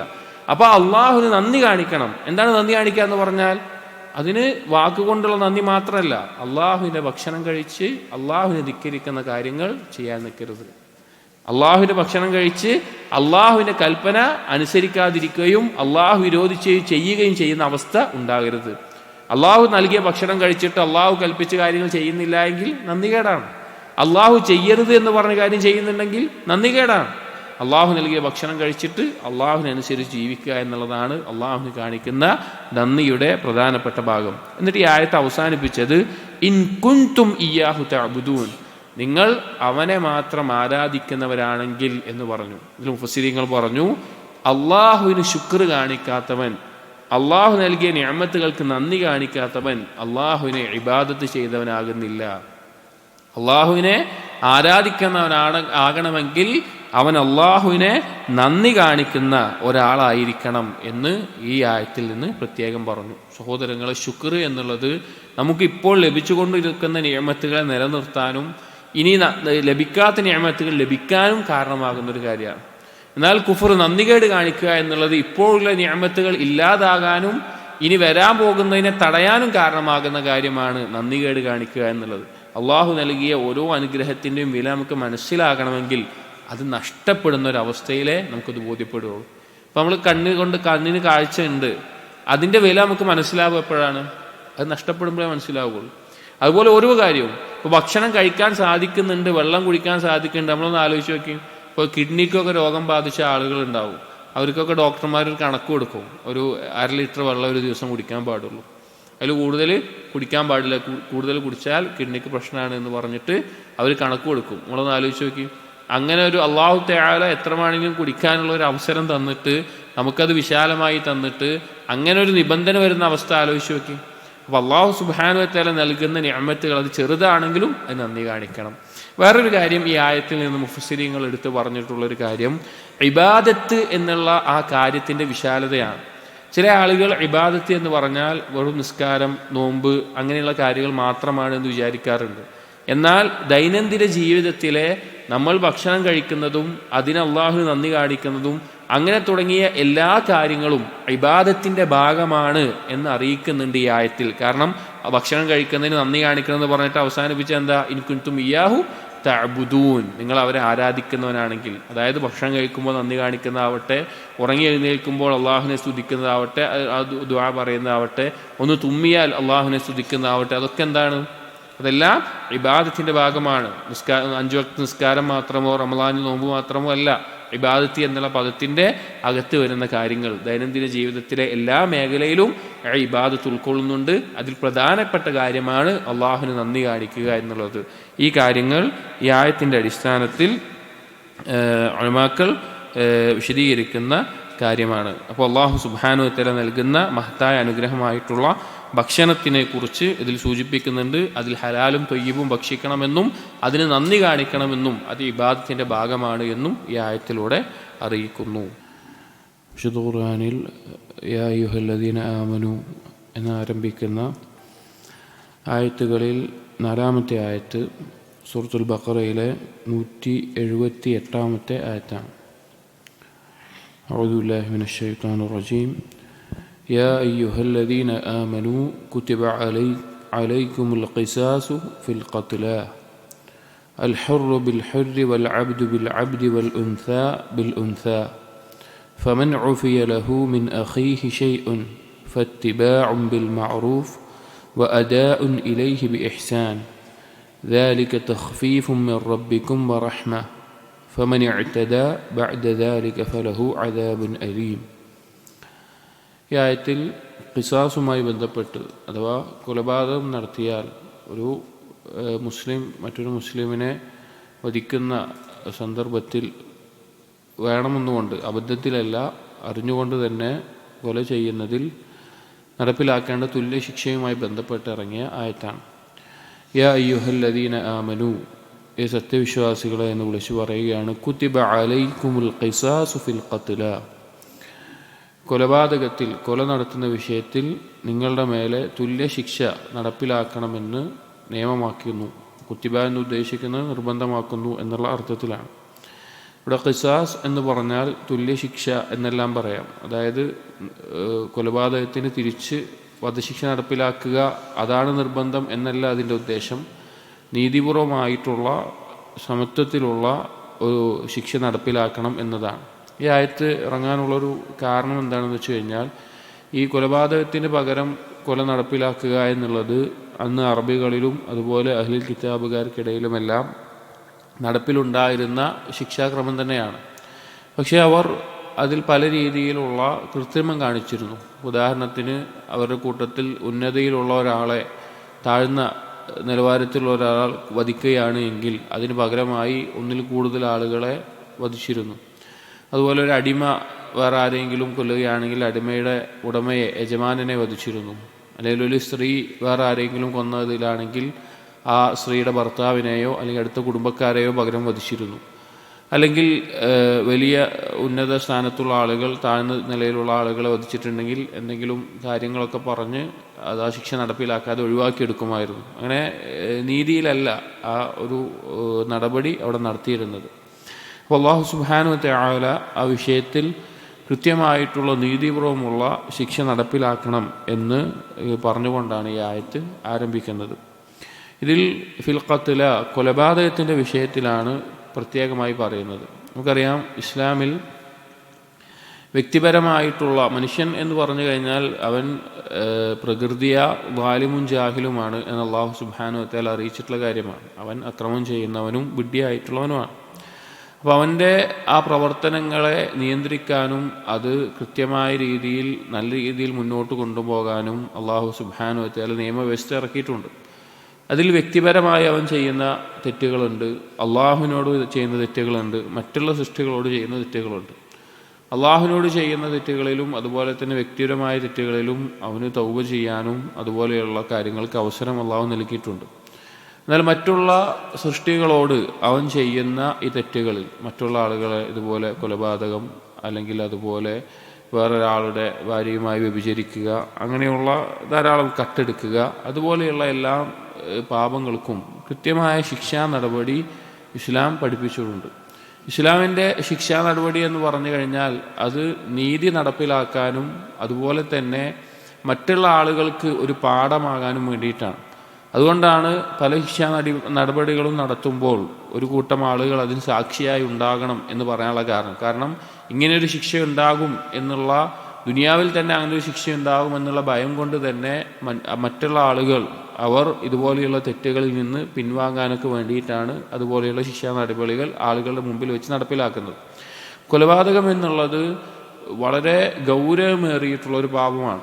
വളരെ ഗൗരവത്തിൽ എണ്ണിയിട്ടുള്ള 3 പാപങ്ങളിൽ ധാരാളമുണ്ട്. എന്നാൽ ഷിർക്ക്, അള്ളാഹുവിൽ പങ്കുചേർക്കുന്നത് കഴിഞ്ഞാൽ ഏറ്റവും ഗൗരവമുള്ള പാപമായിട്ട് ഖുർആനിൽ നിന്നും ഹദീസിൽ നിന്നും അതുപോലെ തന്നെ സ്വഹാബികളുടെ വാക്കുകളിൽ നിന്നും അവർ മനസ്സിലാക്കിയതിൽ നിന്നും പറഞ്ഞിട്ടുള്ളത് കൊലപാതകമാണ്. പിന്നെ വ്യഭിചാരം. കൊലപാതകം എന്നുള്ളത് അതിൻ്റെ ഗൗരവം കൂട്ടുന്നൊരു കാര്യം എന്താണെന്ന് വെച്ച് കഴിഞ്ഞാൽ, ദുനിയാവിൽ അതിനവൻ പകരം ശിക്ഷ ലഭിച്ചാലും അവന് പരലോകത്ത് അതിൻ്റെ പേരിൽ ഒരു ഉത്തരം പറയേണ്ടി വരും എന്നുള്ളതാണ്. അതായത് ബാക്കിയുള്ളൊരു പാപം ദുനിയാവിൽ ശിക്ഷ ലഭിച്ചു കഴിഞ്ഞാൽ പരലോകത്ത് തന്നെ ഒഴിവാകും. പക്ഷെ കൊലപാതകത്തിൻ്റെ വിഷയത്തിൽ എന്താണെന്ന് വെച്ച് കഴിഞ്ഞാൽ കൊല്ലപ്പെട്ടവൻ അവിടെ നീതി കിട്ടിയിട്ടില്ല. ഒരാളെ കൊന്നു, അവന് പകരം ഇവനെ കൊന്നു എന്ന് വിചാരിക്കുക, അല്ലെങ്കിൽ കുടുംബക്കാർ പകരം ദിയ വാങ്ങി ബ്ലഡ് മണി വാങ്ങിയിട്ട് ഇവന് പുറത്തു കൊടുത്തു, ഒഴിവാക്കി കൊടുത്തു വിചാരിക്കുക. പക്ഷെ എന്നാലും ആ കൊല്ലപ്പെട്ടവന് ഹക്ക് അവിടെ ലഭിക്കാതെ അവിടെ കിടക്കുകയാണ്. അതുകൊണ്ട് തന്നെ പരലോകത്ത് ആ കൊല്ലപ്പെട്ടവന് നീതി ലഭിക്കുക എന്നൊരു കാര്യമുണ്ട്. തൗബ ചെയ്ത് മടങ്ങിയാൽ പോലും, പണ്ഡിതന്മാർ പറഞ്ഞു, ഈ കൊലപാതകി തൗബ ചെയ്ത് മടങ്ങിയാൽ പോലും പരലോകത്ത് ഇവൻ്റെ മുമ്പിൽ ഇവൻ്റെ ഹക്ക് വീട്ടി കൊടുക്കുന്നതിൽ ഒരു കാരണം അവിടെ ഉണ്ട്. പണ്ഡിതന്മാർ പറഞ്ഞത് അല്ലാഹു തആല നീതിമാനാണ്, ഇവൻ്റെ തൗബയോടും അതുപോലെ തന്നെ കൊല്ലപ്പെട്ടവനുള്ള അവകാശത്തിനോടും നീതിപൂർവ്വം അല്ലാഹു സുബ്ഹാനഹു വ തആല അവിടെ വിധി കൽപ്പിക്കുമെന്നതാണ്. അപ്പം അത്രയും ഗൗരവമുള്ള ഒരു കാര്യമാണ് അള്ളാഹു സൃഷ്ടിച്ച അള്ളാഹുവിൻ്റെ ഒരു അടിമയെ രക്തം ചീന്തുക, വധിക്കുക എന്നുള്ളത്. അപ്പോൾ ആ കൊലപാതകത്തിൽ ഏറ്റവും മാതൃകാപരമായിട്ടുള്ള നീതിപൂർവമായിട്ടുള്ള ശിക്ഷാ നടപടിയാണ് ഇസ്ലാം പഠിപ്പിച്ചിട്ടുള്ളത്. അതിൽ പറയാണ്, അൽ ഹുർറു ബിൽ ഹുർരി വൽ അബ്ദു ബിൽ അബ്ദി വൽ ഉൻസാ ബിൽ ഉൻസാ. ഒരു സ്വതന്ത്രനായ വ്യക്തി അവന് പകരം സ്വതന്ത്രനായ വ്യക്തി തന്നെ കൊല്ലപ്പെടണം. അടിമയ്ക്ക് പകരം അടിമ, സ്ത്രീക്ക് പകരം സ്ത്രീ. അതായത് നാം നേരത്തെ പറഞ്ഞല്ലോ, അവിടെ നടന്നിരുന്ന രീതിയിൽ പല രീതിയിൽ വ്യത്യാസത്തിൽ നടന്നിരുന്നു. ഒരു അടിമ കൊല്ലപ്പെട്ടാൽ അടിമയുടെ യജമാനെ കൊല്ലുക, അല്ലെങ്കിൽ ആ രീതിയിലല്ല. അല്ലെങ്കിൽ ഒരു സ്ത്രീ ആണ് കൊലപാതകിയെങ്കിൽ അവളുടെ ഭർത്താവിനെയോ വേറെ കുടുംബക്കാരെയോ കൊല്ലുക എന്നുള്ളത്. അപ്പോൾ തുല്യമായ രീതിയിൽ നടത്തണം എന്നിവിടെ പറയുകയാണ്. ഇതിൽ ഒരു സ്ത്രീക്ക് പകരം സ്ത്രീ എന്നാണ് പറഞ്ഞിട്ടുള്ളത്. ഒരു സ്ത്രീയെ കൊന്നതിന് സ്ത്രീയെ. അപ്പോൾ പുരുഷൻ സ്ത്രീയെ കൊന്നാലോ, അല്ലെങ്കിൽ സ്ത്രീ പുരുഷനെ കൊന്നാലോ, അല്ലെങ്കിൽ ഒരു അടിമ സ്വതന്ത്രനായ ആളെ കൊന്നാലോ, സ്വതന്ത്രനായ ആൾ അടിമയെ കൊന്നാലോ, അങ്ങനെയുള്ള ഒരുപാട് ചർച്ചകൾ ഈ ഒരു ഖിസാസുമായി ബന്ധപ്പെട്ട ഫിഖ്ഹിൽ ഹദ്ദിൻ്റെയും ജിനായാത്തിൻ്റെ എല്ലാം ബാബുകളുണ്ട്, അതിൻ്റേതായ ബാബുകളുണ്ട്. അതിൽ ധാരാളം ചർച്ചകളുണ്ട്. അതിൽ അടിമക്ക് പകരം ഒരടിമയെ കൊന്നു, അതിന് പകരം ഒരു സ്വതന്ത്രനായ കൊല്ലാൻ പറ്റുമോ ഇല്ലയോ എന്നുള്ളതിൽ അഭിപ്രായ വ്യത്യാസമുണ്ട്. അതുപോലെ ഒരു ഉപ്പ മകനെ കൊന്നു കഴിഞ്ഞാൽ ഉപ്പനെ പകരം കൊല്ലാൻ പറ്റുമോ ഇല്ലയോ എന്നതിൽ ചർച്ചകളുണ്ട്. അങ്ങനെ ധാരാളം ചർച്ചകളുണ്ട്. ഇവിടെ അതിലേക്ക് നമ്മൾ കിടക്കുന്നില്ല. ഇവിടെ ഖിസാസ് നടപ്പിലാക്കുക എന്നുള്ളത് തുല്യ ശിക്ഷ നടപ്പിലാക്കണം. അതിലൊന്നാമത്തേത് പകരം ഒരാളെ കൊന്നു കഴിഞ്ഞാൽ അതിന് പകരം അവനെ വധശിക്ഷ നടപ്പിലാക്കുക എന്നുള്ളതാണ്. പക്ഷെ അത് മാത്രമല്ല വീണ്ടും അല്ലാഹു സുബ്ഹാനഹു വ തആല ചില ഓപ്ഷൻസ് നൽകിയിട്ടുണ്ട്. ഫമൻ ഉഫിയ ലഹു മിൻ അഖീഹി ഷൈഉൻ. ഇനി ആരെങ്കിലും ആ കൊലപാതകിയായിട്ടുള്ള വ്യക്തിക്ക് വിട്ടുവീഴ്ച ചെയ്തു കൊടുക്കാൻ ഉദ്ദേശിക്കുകയാണ് എങ്കിൽ അതിന് അങ്ങനെ ഒരു അവസരമുണ്ട്. ഉദാഹരണത്തിന് ഒരാൾ വേറൊരാളെ കൊന്നു, അപ്പോൾ ആ കൊല്ലപ്പെട്ട ആളുടെ കുടുംബാംഗങ്ങൾക്ക്, വലിയന് ഉത്തരവാദിത്തപ്പെട്ട ആളുകൾക്ക് ഈ കൊലപാതകിക്ക് വേണമെങ്കിൽ വിട്ടുവീഴ്ച ചെയ്തു കൊടുക്കാം. പകരം ദിയ വാങ്ങിയിട്ട് ബ്ലഡ് മണി വാങ്ങിയിട്ട് വിട്ടുവീഴ്ച ചെയ്തു കൊടുക്കാനുള്ള അവസരം കൊടുത്തിട്ടുണ്ട്. അതാണ് അല്ലാഹു തആല അടുത്ത് പറയുന്നത്. അങ്ങനെ ആരെങ്കിലും ചെയ്യുന്നുണ്ട് എങ്കിൽ, അല്ലാഹു തആല അതിന് ഒരു പ്രോത്സാഹനം നൽകുന്നുമുണ്ട്. ശിക്ഷ നടപ്പിലാക്കാം, അത് അവകാശമാണ്, എന്നാൽ വിട്ടുവീഴ്ച ചെയ്തു കൊടുക്കാനും അവിടെ അവസരമുണ്ട്. ഈ ആയത്തിൽ ശ്രദ്ധിക്കേണ്ട ഒരു കാര്യം, കൊലപാതകിയെ പറ്റി പറയുമ്പോഴും അല്ലാഹു തആല പറഞ്ഞത് ഫമൻ ഉഫിയ ലഹു മിൻ അഖീഹി എന്നാണ്. അതായത് നമ്മുടെ ഉപ്പാനെ ഒരാൾ കൊന്നു, ആ കൊലപാതകയെ പറ്റിയിട്ട് അള്ളാഹ് പറയുന്നത് അവൻ്റെ സഹോദരന് അവൻ വിട്ടുവീഴ്ച ചെയ്ത് കൊടുക്കുകയാണെങ്കിൽ, കൊലപാതകയാണ് സഹോദരൻ എന്ന് പറയുന്നത്. ഈ ഒരു കാര്യത്തെ പറ്റി പണ്ഡിതന്മാർ പറഞ്ഞു, കൊലപാതകം എന്നുള്ളത് വലിയ പാപമാണ്, പക്ഷെ അവനെ ഈമാനിൽ നിന്ന് പുറത്താക്കുന്നില്ല. ഉഖുവത്തുൽ ഈമാൻ അവിടെ നിലനിർത്തിക്കൊണ്ടാണ് അല്ലാഹു തആലയോട് പറഞ്ഞിട്ടുള്ളത്. അഥവാ ഒരാൾ കൊലപാതകം ചെയ്തുകൊണ്ട് അവൻ കാഫിറായി പോകുന്ന അവസ്ഥ ഇല്ല, അവൻ മുസ്ലിമാണ് എന്നുള്ളത് അറിയിക്കുന്ന കാര്യമാണ്. അതുപോലെ ഈമാനിൻ്റെ സാഹോദര്യ ബന്ധം അവിടെ നിലനിർത്തിക്കൊണ്ടാണ് അല്ലാഹു സുബ്ഹാനഹു വതആല ഇവിടെ പറഞ്ഞിട്ടുള്ളത്. അപ്പോൾ ആർക്കെങ്കിലും അതുപോലെ വിട്ടുവീഴ്ച ചെയ്തു കൊടുക്കണം, അവന് പുറത്തു കൊടുക്കണമെന്നുണ്ടെങ്കിൽ ഫത്തിബാഉം ബിൽ മഅറൂഫ്, മാന്യമായ നിലക്കുള്ള ദിയ അവനിൽ നിന്ന് ആവശ്യപ്പെടാവുന്നതാണ്. ഇവിടെ മഅറൂഫ് എന്ന് പറഞ്ഞു കഴിഞ്ഞാൽ ഒരു നാട്ടിൽ അല്ലെങ്കിൽ ആ സാഹചര്യങ്ങളിൽ അറിയപ്പെടുന്ന ഒരു കാര്യമാണ്. അന്ന് കാലത്തുണ്ടായിരുന്നത് 100 ഒട്ടകങ്ങളെയാണ് ദിയയായിട്ട് വാങ്ങിയിട്ടുണ്ടായിരുന്നത്. അപ്പോൾ വാങ്ങുന്ന സമയത്ത് ബിൽ മഅറൂഫ് എന്ന് പ്രത്യേകം പറയാനുള്ള കാരണം, കൊലപാതകിക്ക് നൽകാൻ സാധിക്കാത്ത അല്ലെങ്കിൽ കൊലപാതകിയുടെ കുടുംബത്തിന് നൽകാൻ സാധിക്കാത്ത വളരെ വലിയ ഒരു രീതിയിൽ ഒരു കാര്യം ആവശ്യപ്പെടുകയൊന്നുമില്ലാതെ മാന്യമായി എന്താണോ ആ നാട്ടിൽ ഉള്ളത് ദിയയായിട്ട് വാങ്ങുന്നത് അത് ആവശ്യപ്പെടണമെന്നാണ് ഇവിടെ ഉദ്ദേശിക്കുന്നത്. വഅദാഉൻ ഇലൈഹി ബിഇഹ്സാൻ, ഇവിടെ ഉദ്ദേശിക്കുന്നത് ആ നൽകേണ്ട ആൾ കൊലപാതകി ആ നൽകുന്നത് കൃത്യമായി നൽകുകയും വേണം. അതായത് ആ ചോദിക്കുന്നത് മാന്യമായ നിലക്കുള്ള ഒരു കാര്യമായിരിക്കണം, ആ നൽകുന്നത് കൃത്യമായി അത് നൽകുകയും ചെയ്യണം, അതിലൊരു വീഴ്ചയോ അല്ലെങ്കിൽ മറ്റുള്ള കുറവുകളോ വരുത്തരുത്. എന്നിട്ട് അള്ളാഹു പറയാണ് ദാലിക തഖ്ഫീഫും മിർ റബ്ബിക്കും വറഹ്മ, ഇത് അള്ളാഹു സുബ്ഹാനഹു വതആലയിൽ നിന്ന് നിങ്ങളുടെ റബ്ബിൽ നിന്നുള്ള ഒരു ഇളവും കാരുണ്യവുമാണ് എന്നാണ്. കാരണം ആലോചിച്ച് നോക്കിയും, കൃത്യമായി ഒരാൾ കൊന്നതിന് മറ്റൊരാൾ കൊല്ലണം എന്നുള്ള ശിക്ഷ നടപ്പിലാക്കുക എന്നാണെങ്കിൽ പലപ്പോഴും വേറൊരു അവസരമില്ലാത്ത അവസ്ഥ ഉണ്ടാവുക. പക്ഷെ ഇവിടെ ആ കൊല്ലപ്പെട്ട വ്യക്തിയുടെ കുടുംബം ചിലപ്പോൾ വളരെയധികം ദാരിദ്ര്യത്തിലോ കഷ്ടപ്പാടിലോ ആയിരിക്കും. അപ്പോൾ പകരം മറ്റാളെ കൊന്നുകൊണ്ട് ഇവർക്ക് വേറൊന്നും ഭൗതികമായിട്ട് ഈ ഒരു വ്യക്തി മാത്രമായിരിക്കും വരുമാന മാർഗം അങ്ങനെ എന്തെങ്കിലും ഉണ്ടാവുക. അപ്പോൾ ഇവർക്ക് വേറൊരു കാര്യം ഉണ്ടാവില്ല. അതേസമയം ഇവർക്ക് ദിയ ആവശ്യപ്പെട്ടുകൊണ്ട് ഇവരുടെ ജീവിത ചെലവുകളോ മറ്റുള്ള കാര്യങ്ങളോ ഒക്കെ നിലനിർത്താം. അതിനൊരുപാട് കാര്യങ്ങൾ അതിൽ അല്ലാഹു സുബ്ഹാനഹു വതആല ഈ ഒരു ഇളവ് നൽകുന്നതോട് കൂടി അള്ളാഹുവിൻ്റെ കാരുണ്യമായിക്കൊണ്ട് അല്ലാഹു സുബ്ഹാനഹു വതആല പറയാം. എന്നിട്ട് അല്ലാഹു തആല ആയത്ത് അവസാനിപ്പിക്കുന്നത് ഫമനി ഇഅ്തദാ ബഅദ ദാലിക്, ഇതിന് ശേഷവും ആരെങ്കിലും അതിര് കവിയുകയാണെങ്കിൽ, അതായത് കൊലപാതകയിൽ നിന്ന് അവരിൽ നിന്ന് ദിയ വാങ്ങിയിട്ട് അവന് വിട്ടുവീഴ്ച ചെയ്ത് കൊടുത്തതിന് ശേഷവും പിന്നെയും അവനെതിരെ ഏതെങ്കിലും രീതിയിൽ അതിക്രമം ചെയ്യുകയോ അല്ലെങ്കിൽ അവന് പകരം വേറൊരാളെ വധിക്കുകയോ അല്ലെങ്കിൽ ഏതെങ്കിലും രീതിയിൽ ഉപദ്രവം ചെയ്യുകയോ ആ രീതിയിലെല്ലാം വീണ്ടും ചെയ്യുകയാണെങ്കിൽ ഫലഹു അദാബുൻ അലീം, അവർക്ക് വേദനയേറിയ ശിക്ഷയുണ്ട് എന്ന് അല്ലാഹു തആല ഓർമ്മപ്പെടുത്തുകയാണ്. അപ്പോൾ ഇസ്ലാമിൻ്റെ നിയമങ്ങൾ അതിൻ്റെ ഒരു മനുഷ്യർക്ക് ഏറ്റവും നന്മയായിട്ടുള്ള നിയമങ്ങളാണ്. ഇസ്ലാമിൻ്റെ ഏത് നിയമം നോക്കിയാലും ഒരു മനുഷ്യനെ സംരക്ഷിക്കപ്പെടേണ്ട പ്രധാനപ്പെട്ട കാര്യങ്ങളെല്ലാം സംരക്ഷിക്കുന്ന നിയമങ്ങൾ മാത്രമാണ് ഇസ്ലാമിലുള്ളൂ.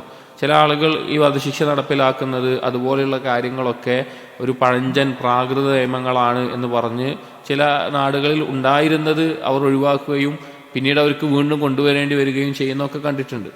യഥാർത്ഥത്തിൽ ഇതുപോലെയുള്ള നിയമങ്ങൾ ഉണ്ടാകുമ്പോൾ, അതായത് ഒരാളെ കൊന്നാൽ തിരിച്ച് ഞാൻ വധിക്കപ്പെടും, അല്ലെങ്കിൽ അതുപോലെയുള്ള ഗൗരവമുള്ള കാര്യമുണ്ട്, അത് ആളുകൾ കാണുന്നു, ആളുകൾക്കത് ബോധ്യപ്പെടുന്നു, അതിനെ ഭയപ്പെട്ടുകൊണ്ട് ഒരാൾ അവൻ്റെ ജീവിതത്തെ ശ്രദ്ധിക്കാൻ സ്വാഭാവികമായിട്ടും കാരണമാകും. എന്നാൽ ഒരു രാജ്യത്തിലെ നിയമം എത്ര ആളുകളെ കൊന്നാലും അല്ലെങ്കിൽ കൊലപാതകം നടത്തിയാലും കുറച്ചു കാലം കഴിഞ്ഞാൽ അവന് സുഖമായി ജീവിക്കാം, സ്വതന്ത്രമായി ജീവിക്കാം, ഒരു കുഴപ്പമില്ല, ആ നിലക്കുള്ള ഒരു നിയമവ്യവസ്ഥയാണെങ്കിൽ അവിടെ കുറ്റകൃത്യങ്ങൾ കൂടുക മാത്രമേ ഉള്ളൂ. ഇസ്ലാമിൻ്റെ നിയമം കൊണ്ട് മാത്രമാണ്, കാരണം അല്ലാഹു സുബ്ഹാനഹു വതആലയാണ് സൃഷ്ടാവ്, മനുഷ്യനെ സൃഷ്ടിച്ചത്. അപ്പോൾ മനുഷ്യൻ്റെ പ്രകൃതിയുള്ള ദുൽമും ജഹലുമെല്ലാം നിയന്ത്രിക്കാൻ എന്താണ് അവന് നിയമവ്യവസ്ഥ ആവശ്യം വേണ്ടത് എന്നുള്ളത് അള്ളാഹുവിന് മാത്രമേ അറിയുള്ളൂ. അതുകൊണ്ട് ആ നിയമത്തിൽ മാത്രമാണ് മനുഷ്യന് ഖൈറുള്ളൂ, മനുഷ്യന് നന്മയുള്ളൂ, മനുഷ്യൻ്റെ ജീവിതത്തിന് ഏറ്റവും നല്ല രീതിയിൽ ജീവിക്കാൻ സാധിക്കുകയുള്ളൂ എന്ന് അറിയിക്കുന്ന ഒരു കാര്യം കൂടിയാണ്. അതാണ് തൊട്ടടുത്ത ആയത്തിൽ അള്ളാഹു പറഞ്ഞത്. തൊട്ടടുത്ത ആയത്തിൽ അള്ളാഹു പറയാണ് വലക്കും ഫിൽ ഖിസാസി ഹയാത്തുൻ യാ ഉലിൽ അൽബാബ് ലഅല്ലക്കും തത്തഖൂൻ. വലക്കും ഫിൽ ഖിസാസ്, അതായത് നിങ്ങൾക്ക് ഈ ഖിസാസിൽ തുല്യ ശിക്ഷ നടപ്പിലാക്കുന്നതിൽ, ഒരു കൊലപാതകിയെ പകരം കൊല്ലുന്നതിലാവട്ടെ മറ്റുള്ള ആളുകൾ അത് കാണുന്നു, അറിയുന്നു. അതുകൊണ്ട് അവർ അവരുടെ ജീവിതത്തിൽ അതുപോലുള്ള കാര്യങ്ങളിൽ നിന്ന് ശ്രദ്ധിക്കുന്നു. ഇനി അതല്ല, ഖിസാസിന് പകരം ദിയ വാങ്ങിയിട്ടാവട്ടെ ആ ആളുകൾക്ക്, ആ കുടുംബത്തിന് ജീവിക്കാൻ ആവശ്യമായിട്ടുള്ള ഒരു മാർഗം, ഒരു സമ്പത്ത്, ഒരു വരുമാനം, ആ കാര്യങ്ങൾ അതിലൂടെ ഉണ്ടാകുന്നു. അള്ളാഹു പറയണം, ആ ഖിസാസിൽ ഹയാറ്റ്, നിങ്ങൾക്കൊരു ജീവിതമുണ്ട്, നിങ്ങൾക്കതിൽ ഒരു ജീവിതമുണ്ട് എന്ന് അള്ളാഹു അറിയിക്കാൻ. രണ്ട് രീതിയിലാണെങ്കിലും, ഇപ്പോൾ തിരിച്ച് കൊലപാതകം കൊല്ലുകയാണെങ്കിലും ദിയ വാങ്ങുകയും എല്ലാം ആ ചിന്തിക്കുന്ന ആളുകൾക്ക്, ബുദ്ധിയുള്ളവരെ, നിങ്ങൾക്കൊരു ജീവിതമുണ്ട് എന്ന് പറഞ്ഞ് ലഅല്ലക്കും തത്തഖൂൻ, നിങ്ങൾ അള്ളാഹുവിനെ സൂക്ഷിക്കുന്നവരാകാനാണ് എന്ന് പറഞ്ഞുകൊണ്ട് അള്ളാഹു സുബ്ഹാനഹു വ തആല തൊട്ടടുത്ത ആയത്തിൽ ഈ കാര്യത്തെ പറയുന്നത്. അപ്പോൾ ഇസ്ലാമിൻ്റെ നിയമങ്ങളുടെ ഒരു ഭംഗിയും അതിൻ്റെ കൃത്യതയും അതുകൊണ്ടുണ്ടാകുന്ന മസ്ലഹത്തുകളും ഒരു നിയമത്തിനും, ഒരു വ്യക്തിയുടെയോ രാജ്യത്തിൻ്റെയോ പ്രസ്ഥാനത്തിൻ്റെയോ മറ്റൊരാളുടെയും നിയമത്തിന് ഇസ്ലാമിൻ്റെ നിയമങ്ങൾ പോലൊരു നിയമത്തെ കൊണ്ടുവരാൻ സാധിച്ചിട്ടില്ല, സാധിക്കുകയുമില്ല. അടുത്ത ആയത്ത് 5-ാമത്തേത് സൂറത്തുൽ ബഖറയിലെ 183-ാമത്തെ ആയത്താണ്. അല്ലാഹു സുബ്ഹാനഹു വ തആല പറഞ്ഞു, യാ അയ്യുഹല്ലദീന ആമനൂ കുതിബ അലൈക്കുമുസ് സിയാം കമാ കുതിബ അലല്ലദീന മിൻ ഖബ്ലിക്കും ലഅല്ലക്കും തത്തഖൂൻ. ഈ ആയത്തിൽ നോമ്പുമായി ബന്ധപ്പെട്ട്, നോമ്പ് നിർബന്ധമാക്കപ്പെട്ടിട്ടുള്ള വിഷയം അറിയിക്കുന്ന ആയത്താണ് സൂറത്തുൽ ബഖറയിലെ 183-ാമത്തെ ആയത്ത്. അതിൽ അല്ലാഹു സുബ്ഹാനഹു വ തആല പറഞ്ഞു, യാ അയ്യുഹല്ലദീന ആമനൂ, മുഅ്മിനീങ്ങളെ, സത്യവിശ്വാസികളെ, കുതിബ അലൈക്കുമുസ് സിയാം, നിങ്ങൾക്കിതാ നോമ്പ് നിർബന്ധമാക്കുന്നു. കമാ കുതിബ അലല്ലദീന മിൻ ഖബ്ലിക്കും, നിങ്ങളുടെ മുൻപുള്ളവർക്ക് നിർബന്ധമാക്കിയതുപോലെ, ലഅല്ലക്കും തത്തഖൂൻ, നിങ്ങൾ തഖ്വയുള്ളവരാകാൻ വേണ്ടി. ഇവിടെ നോമ്പ് നിർബന്ധമാക്കി എന്നുള്ളതിൽ, മുൻഗാമികളെ പോലെ നോമ്പ് നിർബന്ധമാക്കി എന്നതിൽ ചില പണ്ഡിതന്മാർ പറഞ്ഞു, അതുകൊണ്ട് ഉദ്ദേശം ഓരോ മാസത്തിലെയും 3 ദിവസം നോൽക്കേണ്ട നോമ്പും അതുപോലെ തന്നെ ആശൂറ, മുഹറം 10 നോമ്പുമാണ് ഉദ്ദേശം എന്ന് ചില പണ്ഡിതന്മാർ ഇതിന് വിശദീകരിക്കുന്നിടത്ത് പറഞ്ഞിട്ടുണ്ട്. എന്നാൽ തൊട്ടടുത്ത് വരുന്ന ആയത്തുകളിൽ 185 മുതലുള്ള ആയത്തുകൾ ഷഹ്റു റമളാൻ, റമളാനുമായി ബന്ധപ്പെട്ട കാര്യങ്ങൾ പറയുന്നത് കൊണ്ട് കൂടുതൽ ശരിയായിട്ടുള്ളത് റമളാനിൽ നിർബന്ധമാക്കപ്പെട്ട നോമ്പിനെ പറ്റിയാണ് ഇത് ചർച്ച ചെയ്യുന്നത് എന്നാണ്. അപ്പോൾ നോമ്പ് എന്നുള്ളത് മുൻഗാമികൾ അഥവാ അള്ളാഹു സുബ്ഹാനഹു വ തആല റസൂലുകളെ നിയോഗിച്ചിട്ടുള്ള ഓരോ സമൂഹത്തിലും അള്ളാഹു തആല നിയമമാക്കിയിട്ടുള്ള ഒരു ഇബാദത്താണ് നോമ്പ്. പ്രഭാതം മുതൽ അഥവാ സൂര്യൻ ഉദിക്കുന്നത് മുതൽ അസ്തമിക്കുന്നത് വരെ ഭക്ഷണപാനീയങ്ങളും അതുപോലെ തന്നെ ഭാര്യാഭർത്തൃ ബന്ധവും എല്ലാം ഒഴിവാക്കിക്കൊണ്ട് അവൻ സ്വന്തത്തെ നിയന്ത്രിച്ച് പിടിച്ചു നിർത്തുക എന്നുള്ളത്. നോമ്പ് എന്ന് പറഞ്ഞാൽ ഇംസാക്കാണ്, പിടിച്ചു നിർത്തുക എന്നുള്ളതാണ് അതുകൊണ്ട് ഉദ്ദേശം. അപ്പോൾ നമ്മളെല്ലാവർക്കും ഇപ്പോൾ റമളാനിലാണ്, നമ്മൾ നോമ്പുകാരാണ്, നമ്മൾ നോമ്പിലായിക്കൊണ്ട് ഇരിക്കുന്ന ആളുകളാണ്. നോമ്പിനെ കുറിച്ച് നമുക്കറിയാം. അപ്പോൾ ആ ഒരു ഇബാദത്ത് മുൻഗാമികളിലും ഉണ്ടായിരുന്നു. ഓരോ റസൂലുകളിലും അല്ലാഹു തആല ഓരോ നിയമം ശറഅക്കുമ്പോൾ അതിലാക്കിയിട്ടുള്ളതാണ് നോമ്പ്.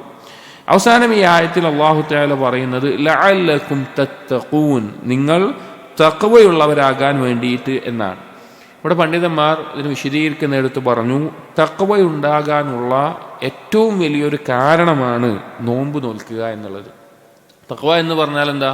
അൽ അമലു ബിതാഅത്തില്ലാ അലാ നൂരി മിനല്ലാഹ് റജാഅ സവാബില്ലാഹ് വതർകി മആസിയല്ലാഹ് അലാ നൂരി മിനല്ലാഹ് ഖീഫത അദാബില്ലാഹ്. അല്ലാഹുവിനെ അനുസരിച്ച് സൽക്കർമ്മങ്ങൾ ചെയ്യുക, അല്ലാഹുവിൻ്റെ പ്രതിഫലം പ്രതീക്ഷിച്ച്, അല്ലാഹു ഹറാമാക്കിയിട്ടുള്ള വിരോധിച്ച കാര്യങ്ങൾ ഒഴിവാക്കുക, അല്ലാഹുവിൻ്റെ ശിക്ഷയെ ഭയപ്പെട്ട്. അതാണ് തഖ്വ എന്ന് പറഞ്ഞാൽ.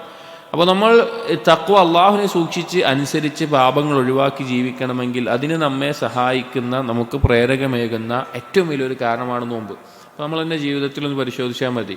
നമ്മൾ ഒരുപാട് ചില പാപങ്ങളിൽ വീണ്ടും വീണു പോകുന്ന ആ ഒരു അവസ്ഥയിലാണ് എങ്കിൽ നോമ്പെടുത്ത് ശീലിച്ചു കഴിഞ്ഞാൽ ആ പാപങ്ങളിൽ നിന്ന് അകലാനും കൂടുതൽ അള്ളാഹുവിനെ അനുസരിക്കാനും അള്ളാഹുവിനെ സൂക്ഷിക്കാനും എല്ലാമുള്ള ഒരു പ്രേരണ സ്വാഭാവികമായിട്ടും നമുക്ക് ഉണ്ടാകുന്നുണ്ട്. കാരണം എന്താണെന്ന് വെച്ച് കഴിഞ്ഞാൽ നോമ്പിൽ നമ്മൾ നമ്മുടെ സ്വന്തത്തെ നല്ല രീതിയിൽ പരിശീലിപ്പിക്കുകയാണ്. ഇപ്പോൾ നമുക്ക് ഭക്ഷണം കഴിക്കാൻ ആഗ്രഹമുണ്ട്, നമുക്ക് വെള്ളം കുടിക്കാൻ ആഗ്രഹമുണ്ട്, താല്പര്യം ഉണ്ടാകും. അതുപോലെ ഹലാലായിട്ടുള്ള കാര്യങ്ങൾ അതിനോടുള്ള താല്പര്യമുണ്ടാകും. പക്ഷേ അല്ലാഹു സുബ്ഹാനഹു വ തആല ഒരു കുറച്ച് സമയം അത് ഒഴിവാക്കണം, ഒരു രാവിലെ മുതൽ വൈകുന്നേരം വരെ അത് നിങ്ങൾ പിടിച്ചു നിൽക്കണമെന്ന് പറയുമ്പോൾ അതിന് നമ്മൾ തയ്യാറാവുകയാണ്. എന്നാൽ നമ്മുടെ ജനനം മുതൽ മരണം വരെയുള്ള സമയം പരലോകത്തെ വെച്ച് നോക്കുകയാണെങ്കിൽ അത് ഒരു ദിവസത്തിൻ്റെ അത്ര പോലും ഉണ്ടാവില്ല. ഇപ്പോൾ നമ്മൾ ഫജ്ർ മുതൽ മഗ്രിബ് വരെയുള്ള ഓരോ ദിവസം ഉണ്ടല്ലോ, ആ ദിവസം നമുക്ക് തോന്നുന്ന സമയമുണ്ടല്ലോ, പരലോകത്തെത്തിയിട്ട് നമ്മൾ ജനിച്ച ദിവസം മുതൽ മരണം വരെയുള്ള ദിവസം നോക്കിക്കഴിഞ്ഞാൽ നമ്മുടെ ദുനിയാവിലെ ഒരു ദിവസത്തിൻ്റെ ഫജ്ർ മുതൽ മഗ്രിബ് പോലെ ഉണ്ടാവില്ല. അല്ലാഹു തആല പറഞ്ഞ എന്താ, ഒരു അശിയത്ത്, ഒരു വൈകുന്നേരം അല്ലെങ്കിൽ ഒരു പ്രഭാതം കുറച്ച് നേരമായിട്ടേ തോന്നുള്ളൂ.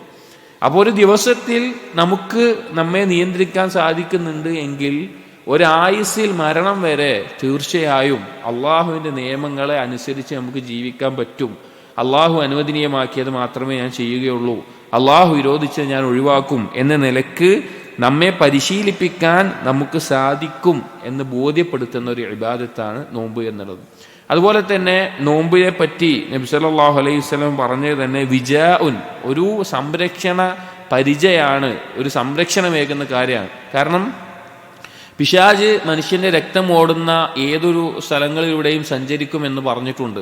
നോമ്പ് തോൽക്കുമ്പോൾ ആ പിശാചിന് സഞ്ചരിക്കാനുള്ള ഒരു സ്ഥലം പോലും നൽകാതെ അത് ഇടുക്കിക്കൊണ്ട് പിശാചിൻ്റെ ആ പ്രേരണകളെ ഇല്ലാതാക്കാൻ അത് കാരണമാക്കുന്നുണ്ട്. നോമ്പ് നോൽക്കുന്ന ആളുകൾ അവർക്ക് പാപങ്ങളിൽ നിന്ന് അകലാൻ പറ്റും, അവർക്ക് ദേഹേച്ഛകളിൽ നിന്ന് പിടിച്ചു നിർത്താൻ പറ്റും, അവർക്ക് നല്ല സ്വഭാവങ്ങളുണ്ടാകും, അവർക്ക് ദൃഷ്ടി താഴ്ത്താൻ സാധിക്കും, അതുപോലെ തന്നെ കൂടുതൽ ഇബാദത്തുകൾ ചെയ്യാൻ സാധിക്കും, അള്ളാഹുവിനോട് ഇഖ്ലാസ് വർദ്ധിക്കാൻ കാരണമാകും, അതുപോലെ അള്ളാഹുവിനോർത്ത് കരയാൻ കാരണമാകും, അവരുടെ തഫഹും ഖുർആൻ ഓതുമ്പോൾ അത് ചിന്തിക്കുമ്പോൾ അവർക്ക് ചിന്തിക്കാനുള്ള ശേഷി കൂടും, തഫക്കുറിനുള്ള ശേഷി കൂടും. അങ്ങനെ ധാരാളം കാര്യങ്ങൾ നോമ്പുമായി ബന്ധപ്പെട്ട് നമുക്ക് നോമ്പിൻ്റെ നേട്ടങ്ങളായി മനസ്സിലാക്കാൻ സാധിക്കും. അപ്പോൾ അതെല്ലാം നോമ്പ് കൊണ്ട് ലഭിക്കുന്നത്, ഇതെല്ലാം യഥാർത്ഥത്തിൽ നമ്മെ തഖ്വയിലേക്ക് നയിക്കുന്ന കാര്യമാണ്. അതുപോലെ ഈ തഖ്വ എന്നുള്ളത് കൊണ്ട് നേട്ടമായിട്ട് ഉലമാക്കൾ വിശദീകരിച്ച മറ്റൊരു കാര്യം, നല്ല സമ്പന്നതയിലും സുഖസൗകര്യത്തിലും ജീവിക്കുന്ന ആളുകൾ നോമ്പ് നോൽക്കുന്നത് വഴി അവരുടെ ആഗ്രഹങ്ങളും അവരുടെ ഭക്ഷണവും എല്ലാം ഒഴിവാക്കി വിശപ്പെല്ലാം അറിയുന്നത് വഴി ഫുഖറാക്കൾ, ദരിദ്രരായി ജീവിക്കുന്ന, എപ്പോഴും ഭക്ഷണം ലഭിക്കാതെ പട്ടിണിയിലായി കിടക്കുന്ന ആളുകളുടെ അവസ്ഥ മനസ്സിലാക്കാനും അങ്ങനെ അവരോട് കൂടുതൽ ജൂദ്, അവർക്ക് നന്മ ചെയ്യാനും പ്രേരകമാകുന്ന രീതിയിൽ അങ്ങനെയും തഖ്വയുണ്ടാകാൻ നോമ്പ് കാരണമാകുന്നുണ്ട് എന്ന് ഉലമാക്കൾ ഈ ആയത്തിനെ വിശദീകരിക്കുമ്പോൾ പറഞ്ഞു. അപ്പോൾ നോമ്പ് എന്നുള്ളത് വളരെ ശ്രേഷ്ഠമായിട്ടുള്ള ഇബാദത്താണ്. ലാ ഇദ ലഹു എന്നാണ് നബി സല്ലല്ലാഹു അലൈഹി വസല്ലം പറഞ്ഞത്. നോമ്പ് പോലെ അതിനോട് യോജിക്കുന്ന മറ്റൊന്നില്ല. അല്ലാഹു തആല പറഞ്ഞു ഫഅന അജ്സി ബിഹി, ഞാൻ പ്രത്യേകമായി അവർക്ക് പ്രതിഫലം നൽകുന്നതാണ്. അപ്പോൾ നോമ്പ് വളരെ ശ്രേഷ്ഠമായ ഇബാദത്താണ്, തഖ്വയുണ്ടാകാൻ ഏറ്റവും പ്രേരകമേകുന്ന ഒരു ഇബാദത്തുമാണ്. അടുത്ത ആയത്ത്, ആറാമത്തെ ആയത്ത് സൂറത്തുൽ ബഖറയിലെ 208 ആയത്താണ്. സൂറത്തുൽ ബഖറയിലെ 208 ആയത്ത്. അതിൽ അല്ലാഹു സുബ്ഹാനഹു വ തആല പറയുന്നു, യാ അയ്യുഹല്ലദീന ആമനൂ ഉദ്ഖുലൂ ഫിസ്സിൽമി കാഫ വലാ തത്തബിഊ ഖുതുവാതിശ് ശൈത്താൻ ഇന്നഹു ലക്കും അദുവ്വുൻ മുബീൻ. യാ അയ്യുഹല്ലദീന ആമനൂ, ഏ സത്യവിശ്വാസികളെ, മുഅ്മിനീങ്ങളെ എന്ന് വിളിച്ചുകൊണ്ട് അല്ലാഹു പറയാണ്, ഉദ്ഖുലൂ ഫിസ്സിൽമി കാഫ, നിങ്ങൾ ഇസ്ലാമിലേക്ക് പൂർണ്ണമായി പ്രവേശിക്കുക എന്നത്, പൂർണ്ണമായി പ്രവേശിക്കുക എന്നുള്ളത്. അതായത് ധാരാളം ആളുകളെ കാണാം, ഇസ്ലാം എന്ന് പറഞ്ഞു കഴിഞ്ഞാൽ, ഇസ്ലാം എന്നുള്ള പദത്തിൻ്റെ അർത്ഥം തന്നെ അസ്ലമ യുസ്ലിമു ഇസ്ലാമൻ എന്നാണ്, വഹുവ മുസ്ലിമൻ. ഭാഷാപരമായി പറയുകയാണെങ്കിൽ കീഴൊതുങ്ങുക എന്നതാണ്. അസ്ലമ എന്ന് പറഞ്ഞാൽ കീഴൊതുങ്ങുക. പല ആളുകളും ഇസ്ലാം എന്ന് പറഞ്ഞാൽ സലാമാണ്, സമാധാനമാണ്. സമാധാനം എന്നല്ല ഇസ്ലാമിൻ്റെ അർത്ഥം. ഇസ്ലാം എന്ന് പറഞ്ഞാൽ കീഴൊതുങ്ങുക. സമാധാനം ഉണ്ട് വേറെ വശം. പക്ഷേ ഇസ്ലാം എന്ന് പറഞ്ഞാൽ കീഴൊതുങ്ങുക എന്നാണ് അർത്ഥം. അള്ളാഹുവിന് കീഴൊതുങ്ങിയവനാണ് മുസ്ലിം. അപ്പോൾ മുസ്ലിം ആവുക എന്ന് പറഞ്ഞാൽ ഉദ്ഖുലൂ ഫിസ്സിൽമി കാഫ, പൂർണ്ണമായി ഇസ്ലാമിലേക്ക് പ്രവേശിക്കുക എന്നാണ് ഉദ്ദേശം. അല്ലാതെ നമുക്ക് ഇഷ്ടമുള്ള കാര്യങ്ങൾ ഇസ്ലാമിൽ നിന്ന് എടുക്കുക, നമുക്ക് ഇഷ്ടമില്ലാത്ത കാര്യങ്ങൾ ഒഴിവാക്കുക, നമുക്ക് താല്പര്യമുള്ള കാര്യങ്ങൾ എടുക്കുക, നമുക്ക് താല്പര്യമില്ലാത്ത ഒഴിവാക്കുക, അതല്ല ഇസ്ലാം എന്ന് പറഞ്ഞാൽ. ഇസ്ലാം എന്ന് പറഞ്ഞാൽ എല്ലാം സ്വീകരിക്കണം. അള്ളാഹുവിൻ്റെ നിയമങ്ങൾക്ക് മുമ്പിൽ നമ്മുടെ ആഗ്രഹങ്ങളെയും നമ്മുടെ ഇച്ഛകളെയും നമ്മുടെ വീക്ഷണങ്ങളെയും നമ്മുടെ താല്പര്യങ്ങളെയും നമ്മുടെ ബുദ്ധിയെയും എല്ലാം കീഴൊതുക്കിയിട്ട് അള്ളാഹു സുബ്ഹാനഹു വ തആലയും നബി സല്ലല്ലാഹു അലൈഹി വസല്ലമയും പറഞ്ഞതിലേക്ക് സമീഅനാ വ അതഅനാ എന്ന് കീഴൊതുങ്ങുന്നതിനാണ് ഇസ്ലാം എന്ന് പറയാം. അപ്പോൾ ഇന്ന് കാലത്ത് വളർന്നുകൊണ്ടിരിക്കുന്ന വലിയൊരു ഫിത്നയാണത്. ഏത്? ആളുകൾ പൂർണ്ണമായി ഇസ്ലാമിലേക്ക് പ്രവേശിക്കാതെ അവർ ചിലപ്പോൾ നിസ്കരിക്കുന്നുണ്ടാവും, റമദാനിൽ നോമ്പ് വെൽക്കുന്നുണ്ടാവും. ചില ആളുകളുടെ ധാരണ അതാണ് ഇസ്ലാം എന്നാണ്. ഇസ്ലാം എന്ന് പറഞ്ഞാൽ നിസ്കാരം നോമ്പ് മാത്രമാണ്. അവരപ്പുറത്ത് സംഗീതവും കേൾക്കുന്നുണ്ടാകും, സിനിമ കാണുന്നുണ്ടാകും, അല്ലെങ്കിൽ ബാക്കിയുള്ള ഒരുപാട് കാര്യങ്ങളിൽ ഇസ്ലാമിൻ്റെ നിയമങ്ങളൊന്നും പരിഗണിക്കുന്നുണ്ടാവില്ല, ഹലാലും ഹറാമിലും പരിഗണിക്കുന്നുണ്ടാവില്ല, ബാക്കിയുള്ള വിഷയത്തിലൊന്നുമില്ല. അങ്ങനെയല്ല. ഇസ്ലാം എന്ന് പറഞ്ഞു കഴിഞ്ഞാൽ ഏതൊരു വിഷയത്തിലും, നമ്മുടെ ജീവിതത്തിൽ ഏതൊരു വിഷയം വന്നാലും ഏതൊരു തീരുമാനമെടുക്കേണ്ട അവസ്ഥ വന്നാലും ഈ വിഷയത്തിൽ എന്താണ് ദീന് പറഞ്ഞിട്ടുള്ളത്, എന്താണ് ഇസ്ലാമിൻ്റെ നിയമം, എന്താണ് അള്ളാഹു പറഞ്ഞിട്ടുള്ളത്, എന്താണ് അള്ളാഹുവിൻ്റെ റസൂല് പറഞ്ഞിട്ടുള്ളത്, എങ്ങനെയാണ് അത് സ്വഹാബികൾ മനസ്സിലാക്കിയിട്ടുള്ളത്, അതാണ് ഇസ്ലാം എന്ന് പറഞ്ഞാൽ. അതാണ് ഇസ്ലാം എന്ന് പറഞ്ഞാൽ. അപ്പോഴാണ് യഥാർത്ഥത്തിൽ ഇസ്ലാമിൻ്റെ പരിപൂർണതയിൽ ഒരാൾ എത്തുക. ഇപ്പോൾ സ്ത്രീകളെ സംബന്ധിച്ചിടത്തോളം സ്ത്രീകൾ, നിസ്കരിക്കുന്ന സ്ത്രീകൾ, അതുപോലെ തന്നെ നോമ്പ് നോൽക്കുന്നവർ ഒക്കെ ഉണ്ടാകും. എന്നാൽ ഹിജാബിൻ്റെയോ ഇസ്ലാം പറഞ്ഞിട്ടുള്ള വേഷത്തിൻ്റെ വിഷയത്തിൽ അവരത് പറയും, അത് കുഴപ്പമില്ല, അത് ഞങ്ങൾക്ക് ഇഷ്ടമുള്ള വേഷം എൻ്റെ ഇഷ്ടമല്ലേ, എൻ്റെ വേഷം എൻ്റെ ഇഷ്ടമല്ലേ, ഞാൻ അതിനനുസരിച്ചിട്ടല്ലേ ജീവിക്കുക. നമ്മൾ മനസ്സിലാക്കേണ്ടത് ആകാശഭൂമികളിലുള്ള എല്ലാവരും തൗഅൻ ഔ കർഹൻ, ഒന്നെങ്കിൽ സ്വന്തം ഇഷ്ടപ്രകാരം അല്ലെങ്കിൽ നിർബന്ധിതനായിട്ട് അള്ളാഹു സുബ്ഹാനഹു വ തആലയ്ക്ക് കീഴൊതുങ്ങിയിട്ടുണ്ട്. ഉദാഹരണം, ഒരു കാഫിർ, അള്ളാഹുവിനെ നിഷേധിക്കുന്ന ഒരു കാഫിർ ആണെങ്കിലും അവൻ നിർബന്ധിതനായിട്ട് ഇസ്ലാമുൽ ആമ്മ എന്ന് പറയും, പൊതുവായിട്ടുള്ള ഇസ്ലാം അവനുണ്ട്. അതായത് അവൻ്റെ ജീവിതത്തിൽ അവൻ ഉറങ്ങുന്നത്, ഉറക്കത്തിൽ നിന്ന് എഴുന്നേൽക്കുന്നത്, അവൻ്റെ മലമൂത്ര വിസർജനം, അവൻ്റെ ഹൃദയത്തിൻ്റെ മിടിപ്പ്, അവൻ്റെ രോഗം, അവൻ്റെ ബാക്കിയുള്ള കാര്യങ്ങൾ, ഇതൊന്നും അവൻ്റെ നിയന്ത്രണത്തിലല്ല. അവനൊരിക്കലും അത് തീരുമാനിക്കാൻ പറ്റൂല. ആ വിഷയങ്ങളിൽ അവൻ അള്ളാഹുവിൻ്റെ നിയമത്തിന് കീഴൊതുങ്ങിയിട്ടേ ജീവിക്കാൻ പറ്റുള്ളൂ. എന്നാൽ അവൻ സ്വമേധയാ അവൻ അനുസരണയോടുകൂടി ചെയ്യേണ്ട ഇസ്ലാം, അതാണ് നബിമാർ ക്ഷണിച്ചിട്ടുള്ള ഇസ്ലാം എന്നുള്ളത്. അതൊരു കാഫറിൽ നിന്നുണ്ടാകുന്നില്ല. ഇവിടെ ഞാൻ പറയുന്നത് ഇവിടെ വിളിച്ചു പറയുന്നത് മുഅ്മിനീങ്ങളോടാണ്. ഇവിടെ നമ്മുടെ ആയത്തുകളുടെ പ്രത്യേകത എന്താണ്? നമ്മൾ ഏത് ആയത്തുകളാണ് വിശദീകരിക്കുന്നത്? മുഅ്മിനീങ്ങളോട് പറയുന്ന ആയത്തുകളാണ്. അപ്പോൾ അള്ളാഹുവിൽ വിശ്വസിക്കുന്ന, പരലോകത്തിൽ വിശ്വസിക്കുന്ന പുരുഷനോ സ്ത്രീയോ ആരോ ആവട്ടെ, അവർ മനസ്സിലാക്കേണ്ടത് ഇസ്ലാം എന്ന് പറഞ്ഞു കഴിഞ്ഞാൽ അതിൻ്റെ എല്ലാ നിയമങ്ങളും നമ്മൾ കീഴൊതുങ്ങണം. ചിലത് നമ്മൾ എടുക്കുക, ചിലത് ഒഴിവാക്കുക, നമുക്ക് പറ്റുന്നത് എടുക്കുക, നമുക്ക് പറ്റാത്ത ഒഴിവാക്കുക. ഇതെന്തല്ല? ഇത് പൂർണ്ണമായ ഇസ്ലാമല്ല. ഇസ്ലാം എന്ന് പറഞ്ഞാൽ നമ്മുടെ ഇച്ഛകൾ അത് ഇസ്ലാമിൻ്റെ നിയമങ്ങൾക്ക് കീഴിലായിക്കൊണ്ട് നിൽക്കണം. അപ്പോൾ സ്ത്രീകളുടെ ഹിജാബാവട്ടെ, നിഖാബാവട്ടെ, അവർ ഇസ്ലാം പഠിപ്പിച്ചിട്ടുള്ള വേഷം ധരിക്കുക. പുരുഷന്മാർ അതുപോലെ തന്നെ പുരുഷന്മാരുടെ വേഷം, പുരുഷന്മാരുടെ രൂപം, കോലം, അത് ഇസ്ലാം പഠിപ്പിച്ച പോലെ ആവുക. സ്വഭാവം അതുപോലെ ആക്കുക, കച്ചവടം അതുപോലെ ആക്കുക, ഹലാൽ ഹറാമുകൾ അതുപോലെ ആക്കുക, കുടുംബ ബന്ധങ്ങളും അയൽപക്ക ബന്ധങ്ങളും സുഹൃത്ത് ബന്ധങ്ങളും അതുപോലെ ആക്കുക. ഏത് വിഷയത്തിലും ഇസ്ലാമിലേക്ക് പ്രവേശിക്കുമ്പോഴാണ് പൂർണ്ണമായൊരു മുസ്ലിം ആകുന്നത്. അതാണ് അല്ലാഹു തആല പറയുന്നത്, നിങ്ങൾ പൂർണ്ണമായി ഇസ്ലാമിലേക്ക് പ്രവേശിക്കുക. നിങ്ങളുടെ ഇഷ്ടമല്ല, നിങ്ങളുടെ ഇഷ്ടത്തിന് തിരഞ്ഞെടുക്കണമെങ്കിൽ നേരത്തെ പറഞ്ഞതുപോലെ ആമായിട്ടുള്ള ഇസ്ലാമിൽ നമുക്ക് സ്വാതന്ത്ര്യം വേണം. നിങ്ങൾ എവിടെ ജനിക്കണം, എപ്പോൾ ജനിക്കണം, എങ്ങനെ രൂപമാവണം, നിങ്ങളുടെ തൊലിയുടെ നിറം എന്താവണം, നിങ്ങൾ ആണാവണോ പെണ്ണാവണോ, അല്ലെങ്കിൽ നിങ്ങൾക്ക് എപ്പോൾ രോഗം വരണം, എപ്പോൾ രോഗം മാറണം, നിങ്ങളെപ്പോൾ മലമൂത്ര വിസർജനം നടത്തണം, നിങ്ങളെപ്പോൾ ഉറങ്ങണം, എപ്പോൾ എഴുന്നേൽക്കണം, ഇതൊക്കെ നിങ്ങൾക്ക് തീരുമാനിക്കാൻ പറ്റണം. ഇതൊന്നും പറ്റുന്നില്ല. ഇതൊന്നും പറ്റാത്തത് കൊണ്ട് തന്നെ അള്ളാഹുവിൻ്റെ നിയമങ്ങൾ അറിഞ്ഞുകൊണ്ട് കീഴൊതുങ്ങൽ മാത്രമാണ് നമുക്കുള്ള രക്ഷാമാർഗം. എന്നിട്ട് അല്ലാഹു തആല ഇതിന് തുടർച്ചയായിട്ട് തന്നെ പറയാണ്, വലാ തത്തബിഉ ഖുതുവാതി ശൈത്താൻ, നിങ്ങൾ പിശാചിന്റെ കാലടികളെ പിൻപറ്റരുത്. കാരണം പൂർണ്ണമായി ഇസ്ലാമിൽ കീഴൊതുങ്ങുന്നതിന് തടസ്സമാകുന്ന കാര്യമെന്ന് പറഞ്ഞു കഴിഞ്ഞാൽ അത് പിശാചിന്റെ കാലടികളെ പിൻപറ്റുന്നിടത്താണ്. ഇപ്പോൾ ആളുകളുടെ ധാരണ എങ്ങനെയാണ്? ഇപ്പോൾ ചില ആളുകളുണ്ടാവും, അവർ ജുമുഅക്ക് കൃത്യമായി പോകുന്നുണ്ടാവും, ബാക്കിയൊന്നും നിസ്കരിക്കണ്ടാവില്ല. അവൻ ചിന്തിക്കുന്നത് ഞാൻ നല്ല ദീനിയായിട്ടുള്ള ആളാണ്, ഞാൻ ജുമുഅക്ക് പോകുന്നുണ്ടല്ലോ. വേറെ ആളുകൾ അങ്ങനെ ഓരോ കാര്യങ്ങൾ ചെയ്യുന്നുണ്ടാവും, ബാക്കിയുള്ള കാര്യം ശ്രദ്ധിക്കുന്നുണ്ടാവില്ല. അപ്പോൾ അവരെ സ്വയം ചിന്തിക്കുന്നത് ഞാൻ എല്ലാം ചെയ്യുന്ന, ഞാൻ നല്ല ഇസ്ലാമിൻ്റെ നല്ല ആളാണ് എന്ന നിലക്കാണ്. നമ്മൾ എപ്പോഴും പരിശോധിക്കേണ്ടത് ഇസ്ലാമിൻ്റെ പ്രമാണങ്ങളുമായിട്ട് എങ്ങനെയാണ് എൻ്റെ ജീവിതം, എൻ്റെ ഇച്ഛകൾക്കും എൻ്റെ താല്പര്യങ്ങൾക്കും എൻ്റെ ആഗ്രഹങ്ങൾക്കും അനുസരിച്ചാണോ അതോ ദീനിൻ്റെ നിയമങ്ങളാണോ ഞാൻ പ്രാധാന്യം കൊടുക്കുന്നത്.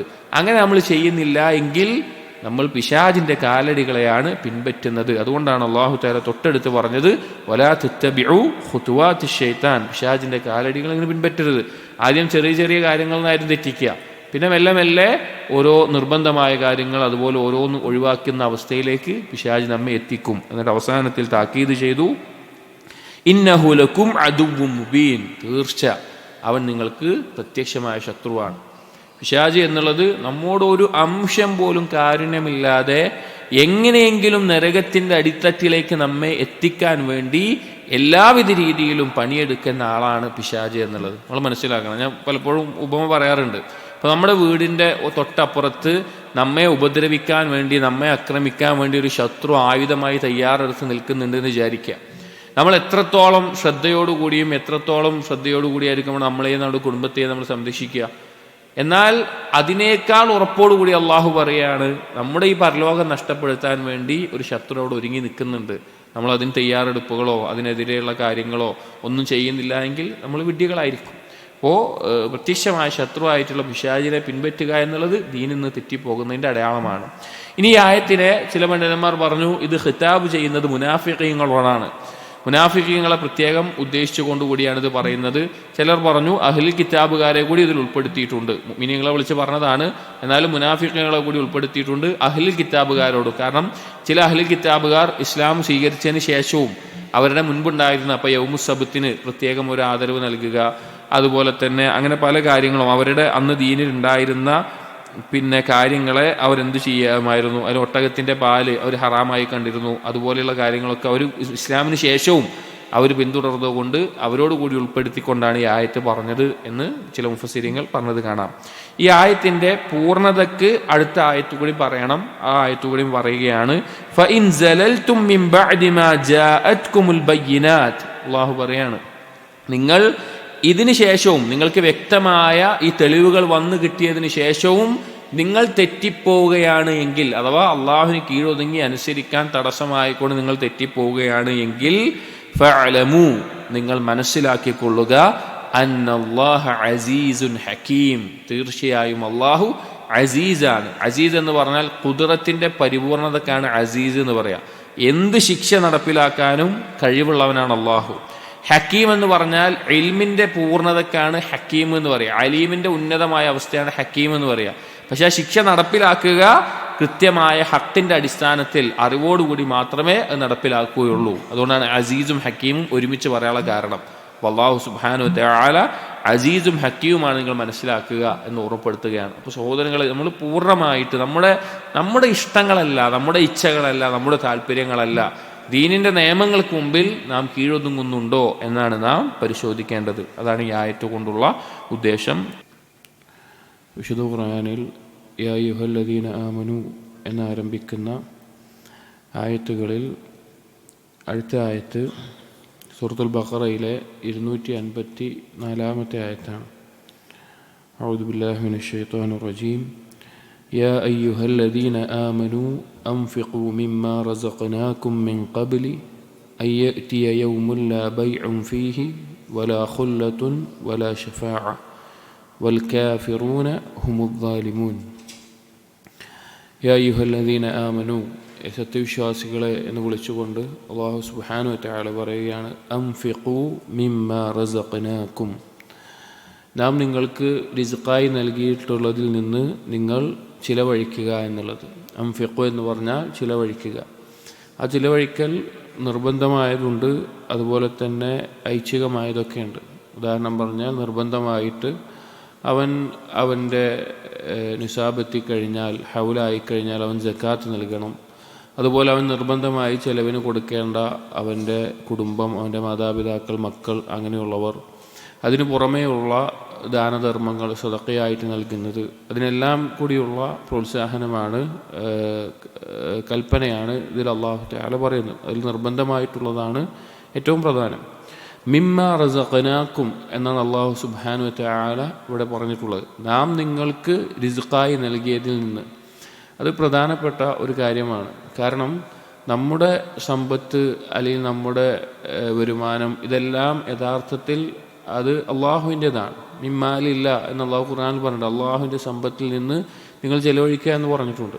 അപ്പോൾ അള്ളാഹു റിസ്ഖായി നൽകിയതിൽ നിന്നാണ് അള്ളാഹു എന്ത് പറയുന്നത്, നമ്മളോട് ചെലവഴിക്കാൻ പറയുന്നത്. എന്നിട്ട് ആ ചെലവഴിക്കാൻ പറഞ്ഞതിനോടൊപ്പം തന്നെ ആ ചെലവഴിക്കാനുള്ള അവസരം അത് നഷ്ടപ്പെടുന്ന ഒരു സമയമുണ്ട്, അതിനു മുമ്പ് ചെലവഴിക്കണമെന്ന് ഓർമ്മപ്പെടുത്തുന്നുണ്ട്. അള്ളാഹു പറയാണ്, മിൻ ഖബലി അൻ യഅതിയ യൗമുൻ, ഒരു ദിവസം വരുന്നതിന് മുമ്പ് നിങ്ങൾ ചെലവഴിച്ചു കൊള്ളുക. അതായത് ഒരു ദിവസം, ഒരു സമയമുണ്ട്, ആ സമയത്തിനുള്ളിൽ നിങ്ങളത് ചെയ്യണം. ആ സമയം വരുന്നതിന് മുമ്പ് നിങ്ങൾ ചെലവഴിച്ചു കൊള്ളുക എന്ന് പറഞ്ഞു. ആ സമയം എന്താണ്? യൗമുൻ ലാ ബൈഉൻ ഫീഹി വലാ ഖുല്ലത്തുൻ വലാ ശഫാഅത്തുൻ, ഒരു കച്ചവടമോ അല്ലെങ്കിൽ ഒരു സുഹൃത്ത് ബന്ധമോ ഒരു ശുപാർശയോ ഇല്ലാത്ത, ഉപകാരപ്പെടാത്ത, ഇല്ലാത്ത ദിവസത്തിന് മുമ്പ് നിങ്ങൾ ചെയ്യണം. അതായത് പരലോകമാണ് ഉദ്ദേശം. പരലോകത്ത് ഒരാൾ ഭൂമി മുഴുവൻ സ്വർണം നൽകാമെന്ന് പറഞ്ഞ് പകരം അവൻ്റെ ശിക്ഷയിൽ നിന്ന് രക്ഷപ്പെടാനോ അല്ലെങ്കിൽ എന്തെങ്കിലും നേട്ടം നേടിയെടുക്കാനോ സാധിക്കില്ല. ഇവിടെ കച്ചവടം ചെയ്യുന്നത് പോലെ ഒരുപാട് പണമുണ്ട്, അതുകൊണ്ട് എനിക്കെന്തും വാങ്ങാം ആ നിലക്ക് കുറേ സമ്പത്തുണ്ട് എന്ന് നൽകിക്കൊണ്ട് അവിടുന്ന് ഏതെങ്കിലും തരത്തിൽ രക്ഷപ്പെടാനോ ഒന്നും സാധിക്കില്ല. വലാ ബൈഉൻ, അവിടെ ഒരു കച്ചവട ഏർപ്പാടില്ല. വലാ ഖുല്ലത്തുൻ, ഒരു സുഹൃത്ത് ബന്ധവും അവിടെ ഉപകരിക്കാൻ പോകുന്നില്ല. അതായത് എൻ്റെ സുഹൃത്താണ് എന്ന് പറഞ്ഞിട്ട് ഒരാളുടെ സുഹൃത്തായതിൻ്റെ പേരിൽ ഒരാൾക്ക് രക്ഷപ്പെടാൻ സാധിക്കുകയോ ഒന്നുമില്ല. സ്വന്തം ഉമ്മയും ഉപ്പയും മക്കളും ഭാര്യയും എല്ലാവരും അവിടുന്ന് എന്ത് ചെയ്യും? അവിടുന്ന് ഓടിപ്പോകും. അവൻ്റെ ഒപ്പം ഉണ്ടാകില്ല. ഒരാൾക്കും വേറൊരാൾക്കൊരു ഉപകാരം ചെയ്യാൻ സാധിക്കാത്ത ദിവസമായിരിക്കും. അപ്പം അന്ന് ഇത്ര സുഹൃത്തുക്കൾ ഉണ്ടായിരുന്നു എനിക്ക്, അല്ലെങ്കിൽ എനിക്ക് ഇത്ര നല്ല സുഹൃത്തുക്കൾ ഉണ്ടായിരുന്നു എന്ന് പറഞ്ഞുകൊണ്ട് ഒന്നും ഒരു കാര്യമില്ല. അപ്പം അത് ഉപകരിക്കാത്തത്. വലാ ഷഫാഅത്തുൻ, ശുപാർശയില്ലാത്ത ആ ദിവസം. ശുപാർശ നമുക്കറിയാം, രണ്ട് തരത്തിൽ ഖുർആനിൽ ശുപാർശയെ പറ്റി, ഷഫാഅത്തിനെ പറ്റി അല്ലാഹു തആല പറഞ്ഞിട്ടുണ്ട്. ഒന്ന് അഷ്ഫാഅത്തുൽ മൻഫിയ, ശുപാർശ ഇല്ല എന്ന് പറഞ്ഞിട്ടുണ്ട്. അതാണ് ഈ ആയത്തിൽ പറഞ്ഞിട്ടുള്ളത്. അതേസമയത്ത് അഷ്ഫാഅത്തുൽ മുസ്ബത്തത്തു, സ്ഥിരപ്പെടുത്തിയിട്ടുള്ള ശുപാർശയുണ്ട് എന്ന രീതിയിലും ആയത്തുകളുണ്ട്. ഇപ്പോൾ 254 ആയത്തിന് ശേഷമുള്ള തൊട്ടടുത്ത ആയത്താണ് ആയത്തുൽ കുർസി. അതിൽ അല്ലാഹു തആല പറഞ്ഞെന്താ? മൻ ദല്ലദി യശ്ഫഉ ഇൻദഹു ഇല്ലാ ബിഇദ്നിഹി, അള്ളാഹുവിൻ്റെ അടുക്കൽ ശുപാർശയുണ്ട്, അനുവാദത്തോടു കൂടിയൊരു ശുപാർശയുണ്ട്. അപ്പോൾ ഈ രണ്ട് തരത്തിൽ ഖുർആനിൽ ശുപാർശ വന്നിട്ടുണ്ട്. അതായത് ദുനിയാവിൽ നടക്കുന്നത് പോലെ ഏതെങ്കിലും ഒരാളെ പിടിച്ച് ഒരാളോട് ശുപാർശ പറഞ്ഞ് രക്ഷപ്പെടാൻ പരലോകത്ത് പറ്റില്ല. എന്നാൽ പരലോകത്തെ ശുപാർശ ചെയ്യുന്നവനാണെങ്കിലും ആർക്ക് വേണ്ടിയാണോ ശുപാർശ ചെയ്യപ്പെടുന്നത് അവനാണെങ്കിലും അള്ളാഹു തൃപ്തിപ്പെട്ട് അള്ളാഹു അനുവാദം കൊടുത്താൽ മാത്രം ചെയ്യാവുന്ന ശുപാർശയുണ്ട്. അതല്ലാത്ത ശുപാർശയില്ല. അപ്പോൾ ഒരു മനുഷ്യന് ഈ ലോകത്ത് രക്ഷപ്പെടാനും അല്ലെങ്കിൽ സ്ഥാനം കൊണ്ടും എല്ലാം കൊണ്ടും രക്ഷപ്പെടാനും മാർഗ്ഗമാണ് അവന് നല്ല സമ്പത്ത് ഉണ്ടാവുക എന്നുള്ളത്, കച്ചവടമൊക്കെ ചെയ്തിട്ടുള്ള, അല്ലെങ്കിൽ സുഹൃത്ത് ബന്ധങ്ങൾ, നല്ല ബന്ധങ്ങൾ ഉണ്ടാവുക, അല്ലെങ്കിൽ ശുപാർശ ചെയ്യാൻ ആളുണ്ടാവുക എന്നുള്ളതൊക്കെ. ഇത് മൂന്നും ഉപകാരപ്പെടാത്ത, ഇത് മൂന്നുമില്ലാത്ത ഒരു ദിവസത്തിന് മുൻപായിക്കൊണ്ട് നിങ്ങൾക്ക് അള്ളാഹു നൽകിയ റിസ്കിൽ നിന്ന് നിങ്ങൾ ചിലവഴിക്കണം. നാളെ പരലോകത്തെ ആ ശിക്ഷയിൽ നിന്ന് രക്ഷപ്പെടാൻ വേണ്ടി നിങ്ങൾ ചിലവഴിക്കണം എന്ന് അള്ളാഹു സുബ്ഹാനഹു വ തആല പറയാം. ഇപ്പോൾ നബി സല്ലല്ലാഹു അലൈഹി വസല്ലമയുടെ ഹദീസുകളിൽ കാണാം. നബി സല്ലല്ലാഹു അലൈഹി വസല്ലം പറഞ്ഞു, ഒരു ഈത്തപ്പഴ കഷ്ണത്തിൻ്റെ ആ ഒരു കഷ്ണം കൊണ്ടെങ്കിലും നിങ്ങൾ ഇത്തഖുന്നാർ, നരകത്തിനെ നിങ്ങൾ സൂക്ഷിക്കണം. കാരണം അത് സ്വതക്ക കൊടുത്തിട്ടാണെങ്കിലും നാളെ പരലോകത്ത് നിൽക്കുമ്പോൾ അവൻ്റെ മുന്നിലും പിന്നിലും ഭാഗങ്ങളിലുമെല്ലാം നരകം കാണുന്ന ഒരു സന്ദർഭത്തിൽ അവൻ നൽകിയ സ്വതക്കകൾ അവൻ ആ നരകത്തിൽ നിന്ന് രക്ഷപ്പെടാൻ ഒരു മാർഗമായി തീരും.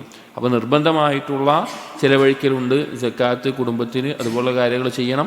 അതുപോലെ തന്നെ ഐച്ഛികമായിട്ട് അല്ലാഹു തആല റിസ്ഖിൽ വിശാലത നൽകിയ ആളുകൾ ഐച്ഛികമായിട്ടുള്ള ദാനധർമ്മങ്ങളും ചെയ്യണം പരലോകത്ത് രക്ഷപ്പെടാൻ വേണ്ടി എന്ന് പറഞ്ഞു. എന്നിട്ട് ഈ ആയത്ത് അല്ലാഹു സുബ്ഹാനഹു വ തആല അവസാനിപ്പിക്കുന്നത് വൽ കാഫിറൂന ഹുമുദ് ദാലിമൂൻ, കാഫിരീങ്ങൾ, അല്ലാഹുവിനെ നിഷേധിക്കുന്നവർ, അവരാണ് യഥാർത്ഥ വാലിമീങ്ങൾ എന്ന് പറയുകയാണ്. അതായത് ഏറ്റവും വലിയ ഗുൽമാണ് ഷിർക്ക്, കുഫർ എന്നുള്ളത്. കാരണം അള്ളാഹു നൽകിയ ഭക്ഷണം ഭക്ഷിച്ച്, അള്ളാഹു നൽകിയ വെള്ളം കുടിച്ച്, അള്ളാഹു നൽകിയ വായു ശ്വസിച്ച് ആ അള്ളാഹുവിന് നന്ദികേട് കാണിക്കുക, അല്ലെങ്കിൽ അള്ളാഹുവിന് പങ്കുകാരനെ വെക്കുക എന്നുള്ളത് ഏറ്റവും വലിയ ഗുൽമാണ്. കാരണം ഇതെല്ലാം നൽകിയ അള്ളാഹു മാത്രമാണ് ഇബാദത്തിന് അർഹനായിട്ടുള്ളത്. അപ്പോൾ ആ ഇബാദത്ത് അള്ളാഹു അല്ലാതെ മറ്റൊരാൾക്ക് വകവെച്ച് കൊടുക്കുക, അല്ലെങ്കിൽ അള്ളാഹു അതിന് അർഹനല്ല എന്ന് നിലക്ക് നിഷേധിക്കുക, ഇതെല്ലാം വലിയ ദുൽമാണ്. അതുകൊണ്ടാണ് കാഫിരീങ്ങളെ പറ്റി ഇവിടെ ഏറ്റവും വലിയ വാലിമീങ്ങളായി പറഞ്ഞത്. അതുപോലെ ഷിർക്കിനെ പറ്റിയിട്ടും അല്ലാഹു സുബ്ഹാനഹു വ തആല പറഞ്ഞിട്ടുണ്ട്, ഇന്ന ശിർക ലദുൽമുൻ അദീം, ഷിർക്ക് ഏറ്റവും വലിയ ദുൽമാണ് എന്നുള്ളത്. അപ്പോൾ കുഫർ, ഷിർക്ക് എന്നീ കാര്യങ്ങൾ ഏറ്റവും വലിയ ദുൽമാണ്. കാരണം ഇബാദത്ത് അർഹതപ്പെട്ട അള്ളാഹു സുബ്ഹാനഹു വ തആലയിൽ നിന്ന് അത് തെറ്റിക്കുന്നത് കൊണ്ടാണ് അത് പറയുന്നത്. അപ്പോൾ ഈ ആയത്തിൽ പ്രോത്സാഹനം നൽകുന്ന കാര്യം അള്ളാഹു നൽകിയ റിസ്കിൽ നിന്ന് പരലോകത്തെ രക്ഷയ്ക്ക് വേണ്ടി ചിലവഴിക്കുക എന്നുള്ളതാണ്. അടുത്ത ആയത്ത് സൂറത്തുൽ ബഖറയിലെ 264 ആയത്താണ്. സൂറത്തുൽ ബഖറയിലെ 264 ആയത്ത്. അതിൽ അള്ളാഹു സുബ്ഹാനഹു വ തആല പറയുന്നു, യാ അയ്യുഹല്ലദീന ആമനു, സത്യവിശ്വാസികളെ എന്ന് വിളിച്ചിട്ട്, ലാ തുബ്തിലു സ്വദഖാതികും ബിൽ മന്നി വൽ അദാ, നിങ്ങൾ നിങ്ങളുടെ സ്വദഖകളെ, നിങ്ങൾ ചെയ്യുന്ന ദാനധർമ്മങ്ങളെ നിഷ്ഫലമാക്കി കളയരുത്. ബിൽ മന്നി, അതെടുത്തു പറഞ്ഞുകൊണ്ട്, വൽ അദാ, ശല്യം ചെയ്തുകൊണ്ട്, അഥവാ നൽകിയ ആളുകളെ പലതരത്തിൽ ഉപദ്രവിച്ച് ശല്യം ചെയ്തുകൊണ്ട്. കല്ലദി യുൻഫിഖു മാലഹു റിആ അന്നാസി വലാ യുഅ്മിനു ബില്ലാഹി വൽ യൗമിൽ ആഖിർ, ഏതുപോലെ നിങ്ങൾ ആവരുത്? അള്ളാഹുലും പരലോകത്തിലും വിശ്വസിക്കാതെ ജനങ്ങൾ കാണാൻ വേണ്ടി മാത്രം ചെലവഴിക്കുന്ന ആളുകളായി നിങ്ങൾ മാറരുത്, ദാനധർമ്മം ചെയ്യുന്ന ആളുകളായി മാറരുത്.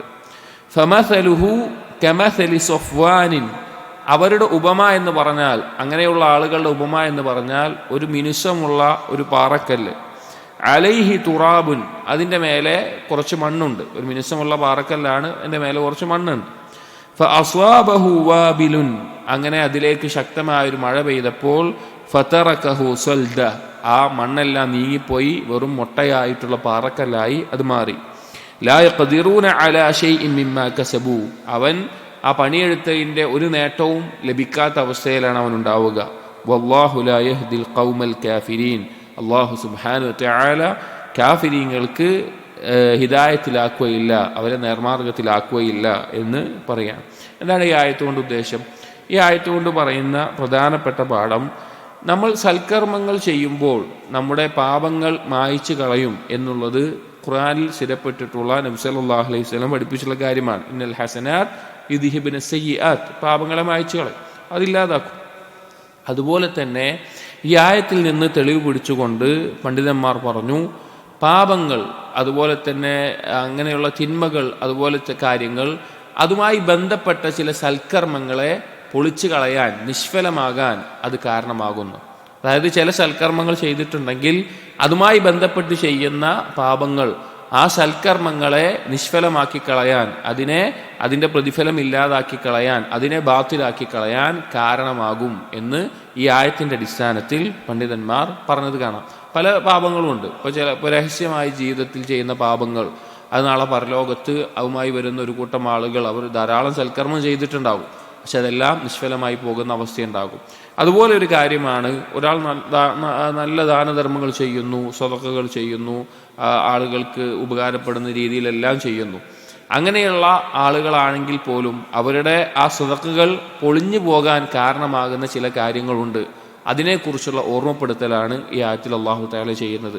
മുഅ്മിനീങ്ങളെ വിളിച്ചു പറയാണ്, ലാ തുബ്തിലൂ സ്വദഖാതികും ബിൽ മന്നി വൽ അദാ, നിങ്ങൾ നൽകുന്ന സ്വതക്കകൾ, ദാനധർമ്മങ്ങൾ ചെയ്യുന്ന അതുപോലുള്ള നല്ല നല്ല കാര്യങ്ങൾ, ആ സമ്പത്ത് നൽകുന്നത് നിങ്ങൾ എടുത്തു പറഞ്ഞുകൊണ്ട്, ഒന്നാമത്തെ കാരണം പറഞ്ഞത് എടുത്തു പറയലാണ്. ഇപ്പോൾ ചില ആളുകളുണ്ടാവും, അവരാർക്കെങ്കിലും എന്തെങ്കിലുമൊക്കെ സഹായം ചെയ്തിട്ടുണ്ടാവും, പക്ഷേ അത് അവരോടും പറയും, നാട്ടുകാരോടും പറയും, എല്ലാവരോടും അത് പറഞ്ഞു നടക്കുന്ന ഒരവസ്ഥ ഉണ്ടാവും. ഞാൻ ഇന്ന ആൾക്ക് ഇന്നൊക്കെ കൊടുത്തു, ഞാൻ ഇന്നൊക്കെ ചെയ്തു, ഇന്ന ഉപകാരങ്ങൾ ചെയ്തിട്ടുണ്ട്, ഇന്ന നൽകിയിട്ടുണ്ട്, അങ്ങനെ പറയുന്ന ആളുകളുണ്ടാവും.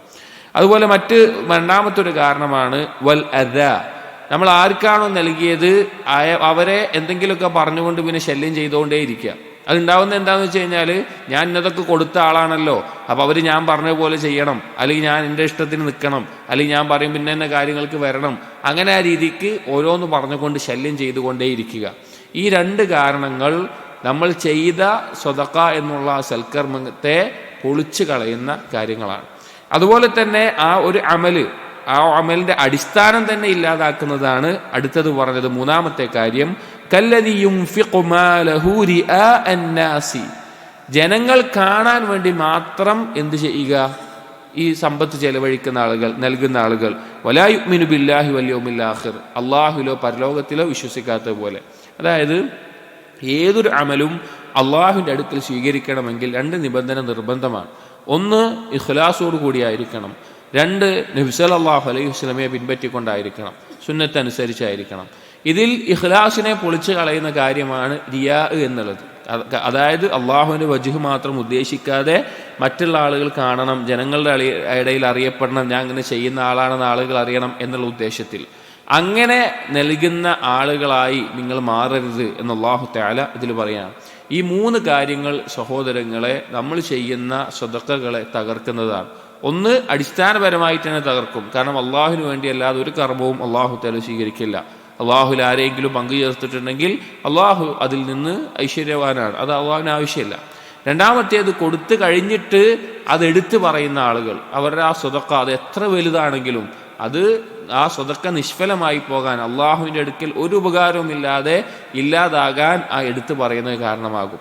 മൂന്നാമത്തേത് ഇവിടെ പറഞ്ഞത് ഒരാളെ ഉപദ്രവിക്കുക. നമ്മൾ നൽകിയ ആളുകളെ ആ നൽകിയതാണല്ലോ എന്നുള്ള പേരിൽ അവരുടെ മുമ്പിൽ കുറച്ച് പെരുമ കാണിച്ച് അവർ നമ്മൾ പറഞ്ഞ പോലെയൊക്കെ കേൾക്കണം, അല്ലെങ്കിൽ അവരെ പല രീതിയിൽ ശല്യം ചെയ്യുന്ന അവസ്ഥ ഉണ്ടാവുക. ഈ 3 കാര്യങ്ങൾ അമല് നഷ്ടമാവും. എന്നിട്ട് അള്ളാഹു സുബ്ഹാനഹു വ തആല അതിനൊരു ഉപമ പറയാണ്. എങ്ങനെയാണ് ഇങ്ങനെയൊക്കെ ഈ ഒരു ഉദ്ദേശത്തിലും ഇതുപോലെയൊക്കെ ചെയ്തിട്ടും സദഖ കൊടുത്ത ആളുടെ ഉപമ പറയാണ്.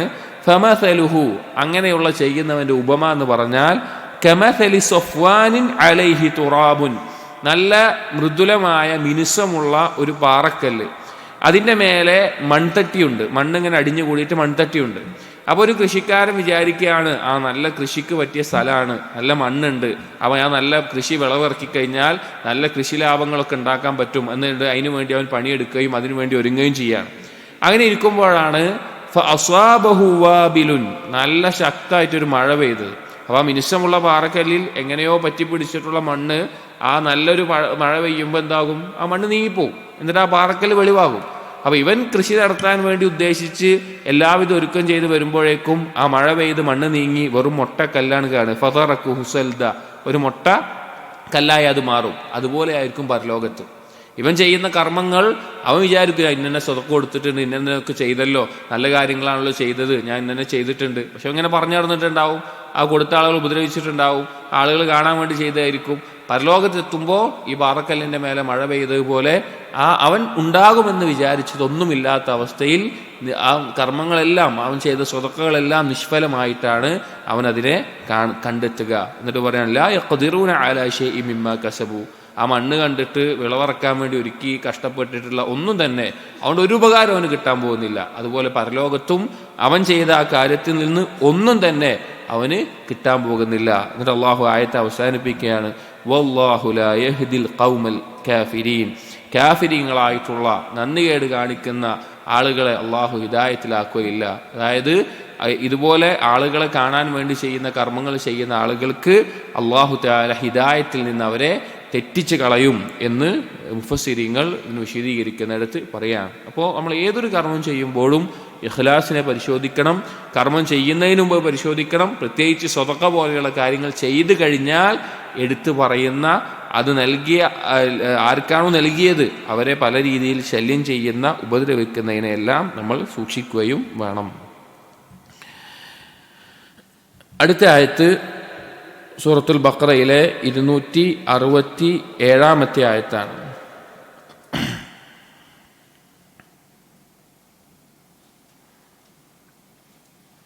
സൂറത്തുൽ ബഖറയിലെ 267 ആയത്തിൽ അല്ലാഹു സുബ്ഹാനഹു വ തആല പറയുന്നു, യാ അയ്യുഹല്ലദീന ആമനു, ഏ മുഅ്മിനീങ്ങളെ, സത്യവിശ്വാസികളെ എന്ന് വിളിച്ചിട്ട്, അൻഫിഖൂ മിൻ ത്വയ്യിബാതി മാ കസബ്തും വമിമ്മാ അഖ്റജ്നാ ലക്കും മിനൽ അർദ്.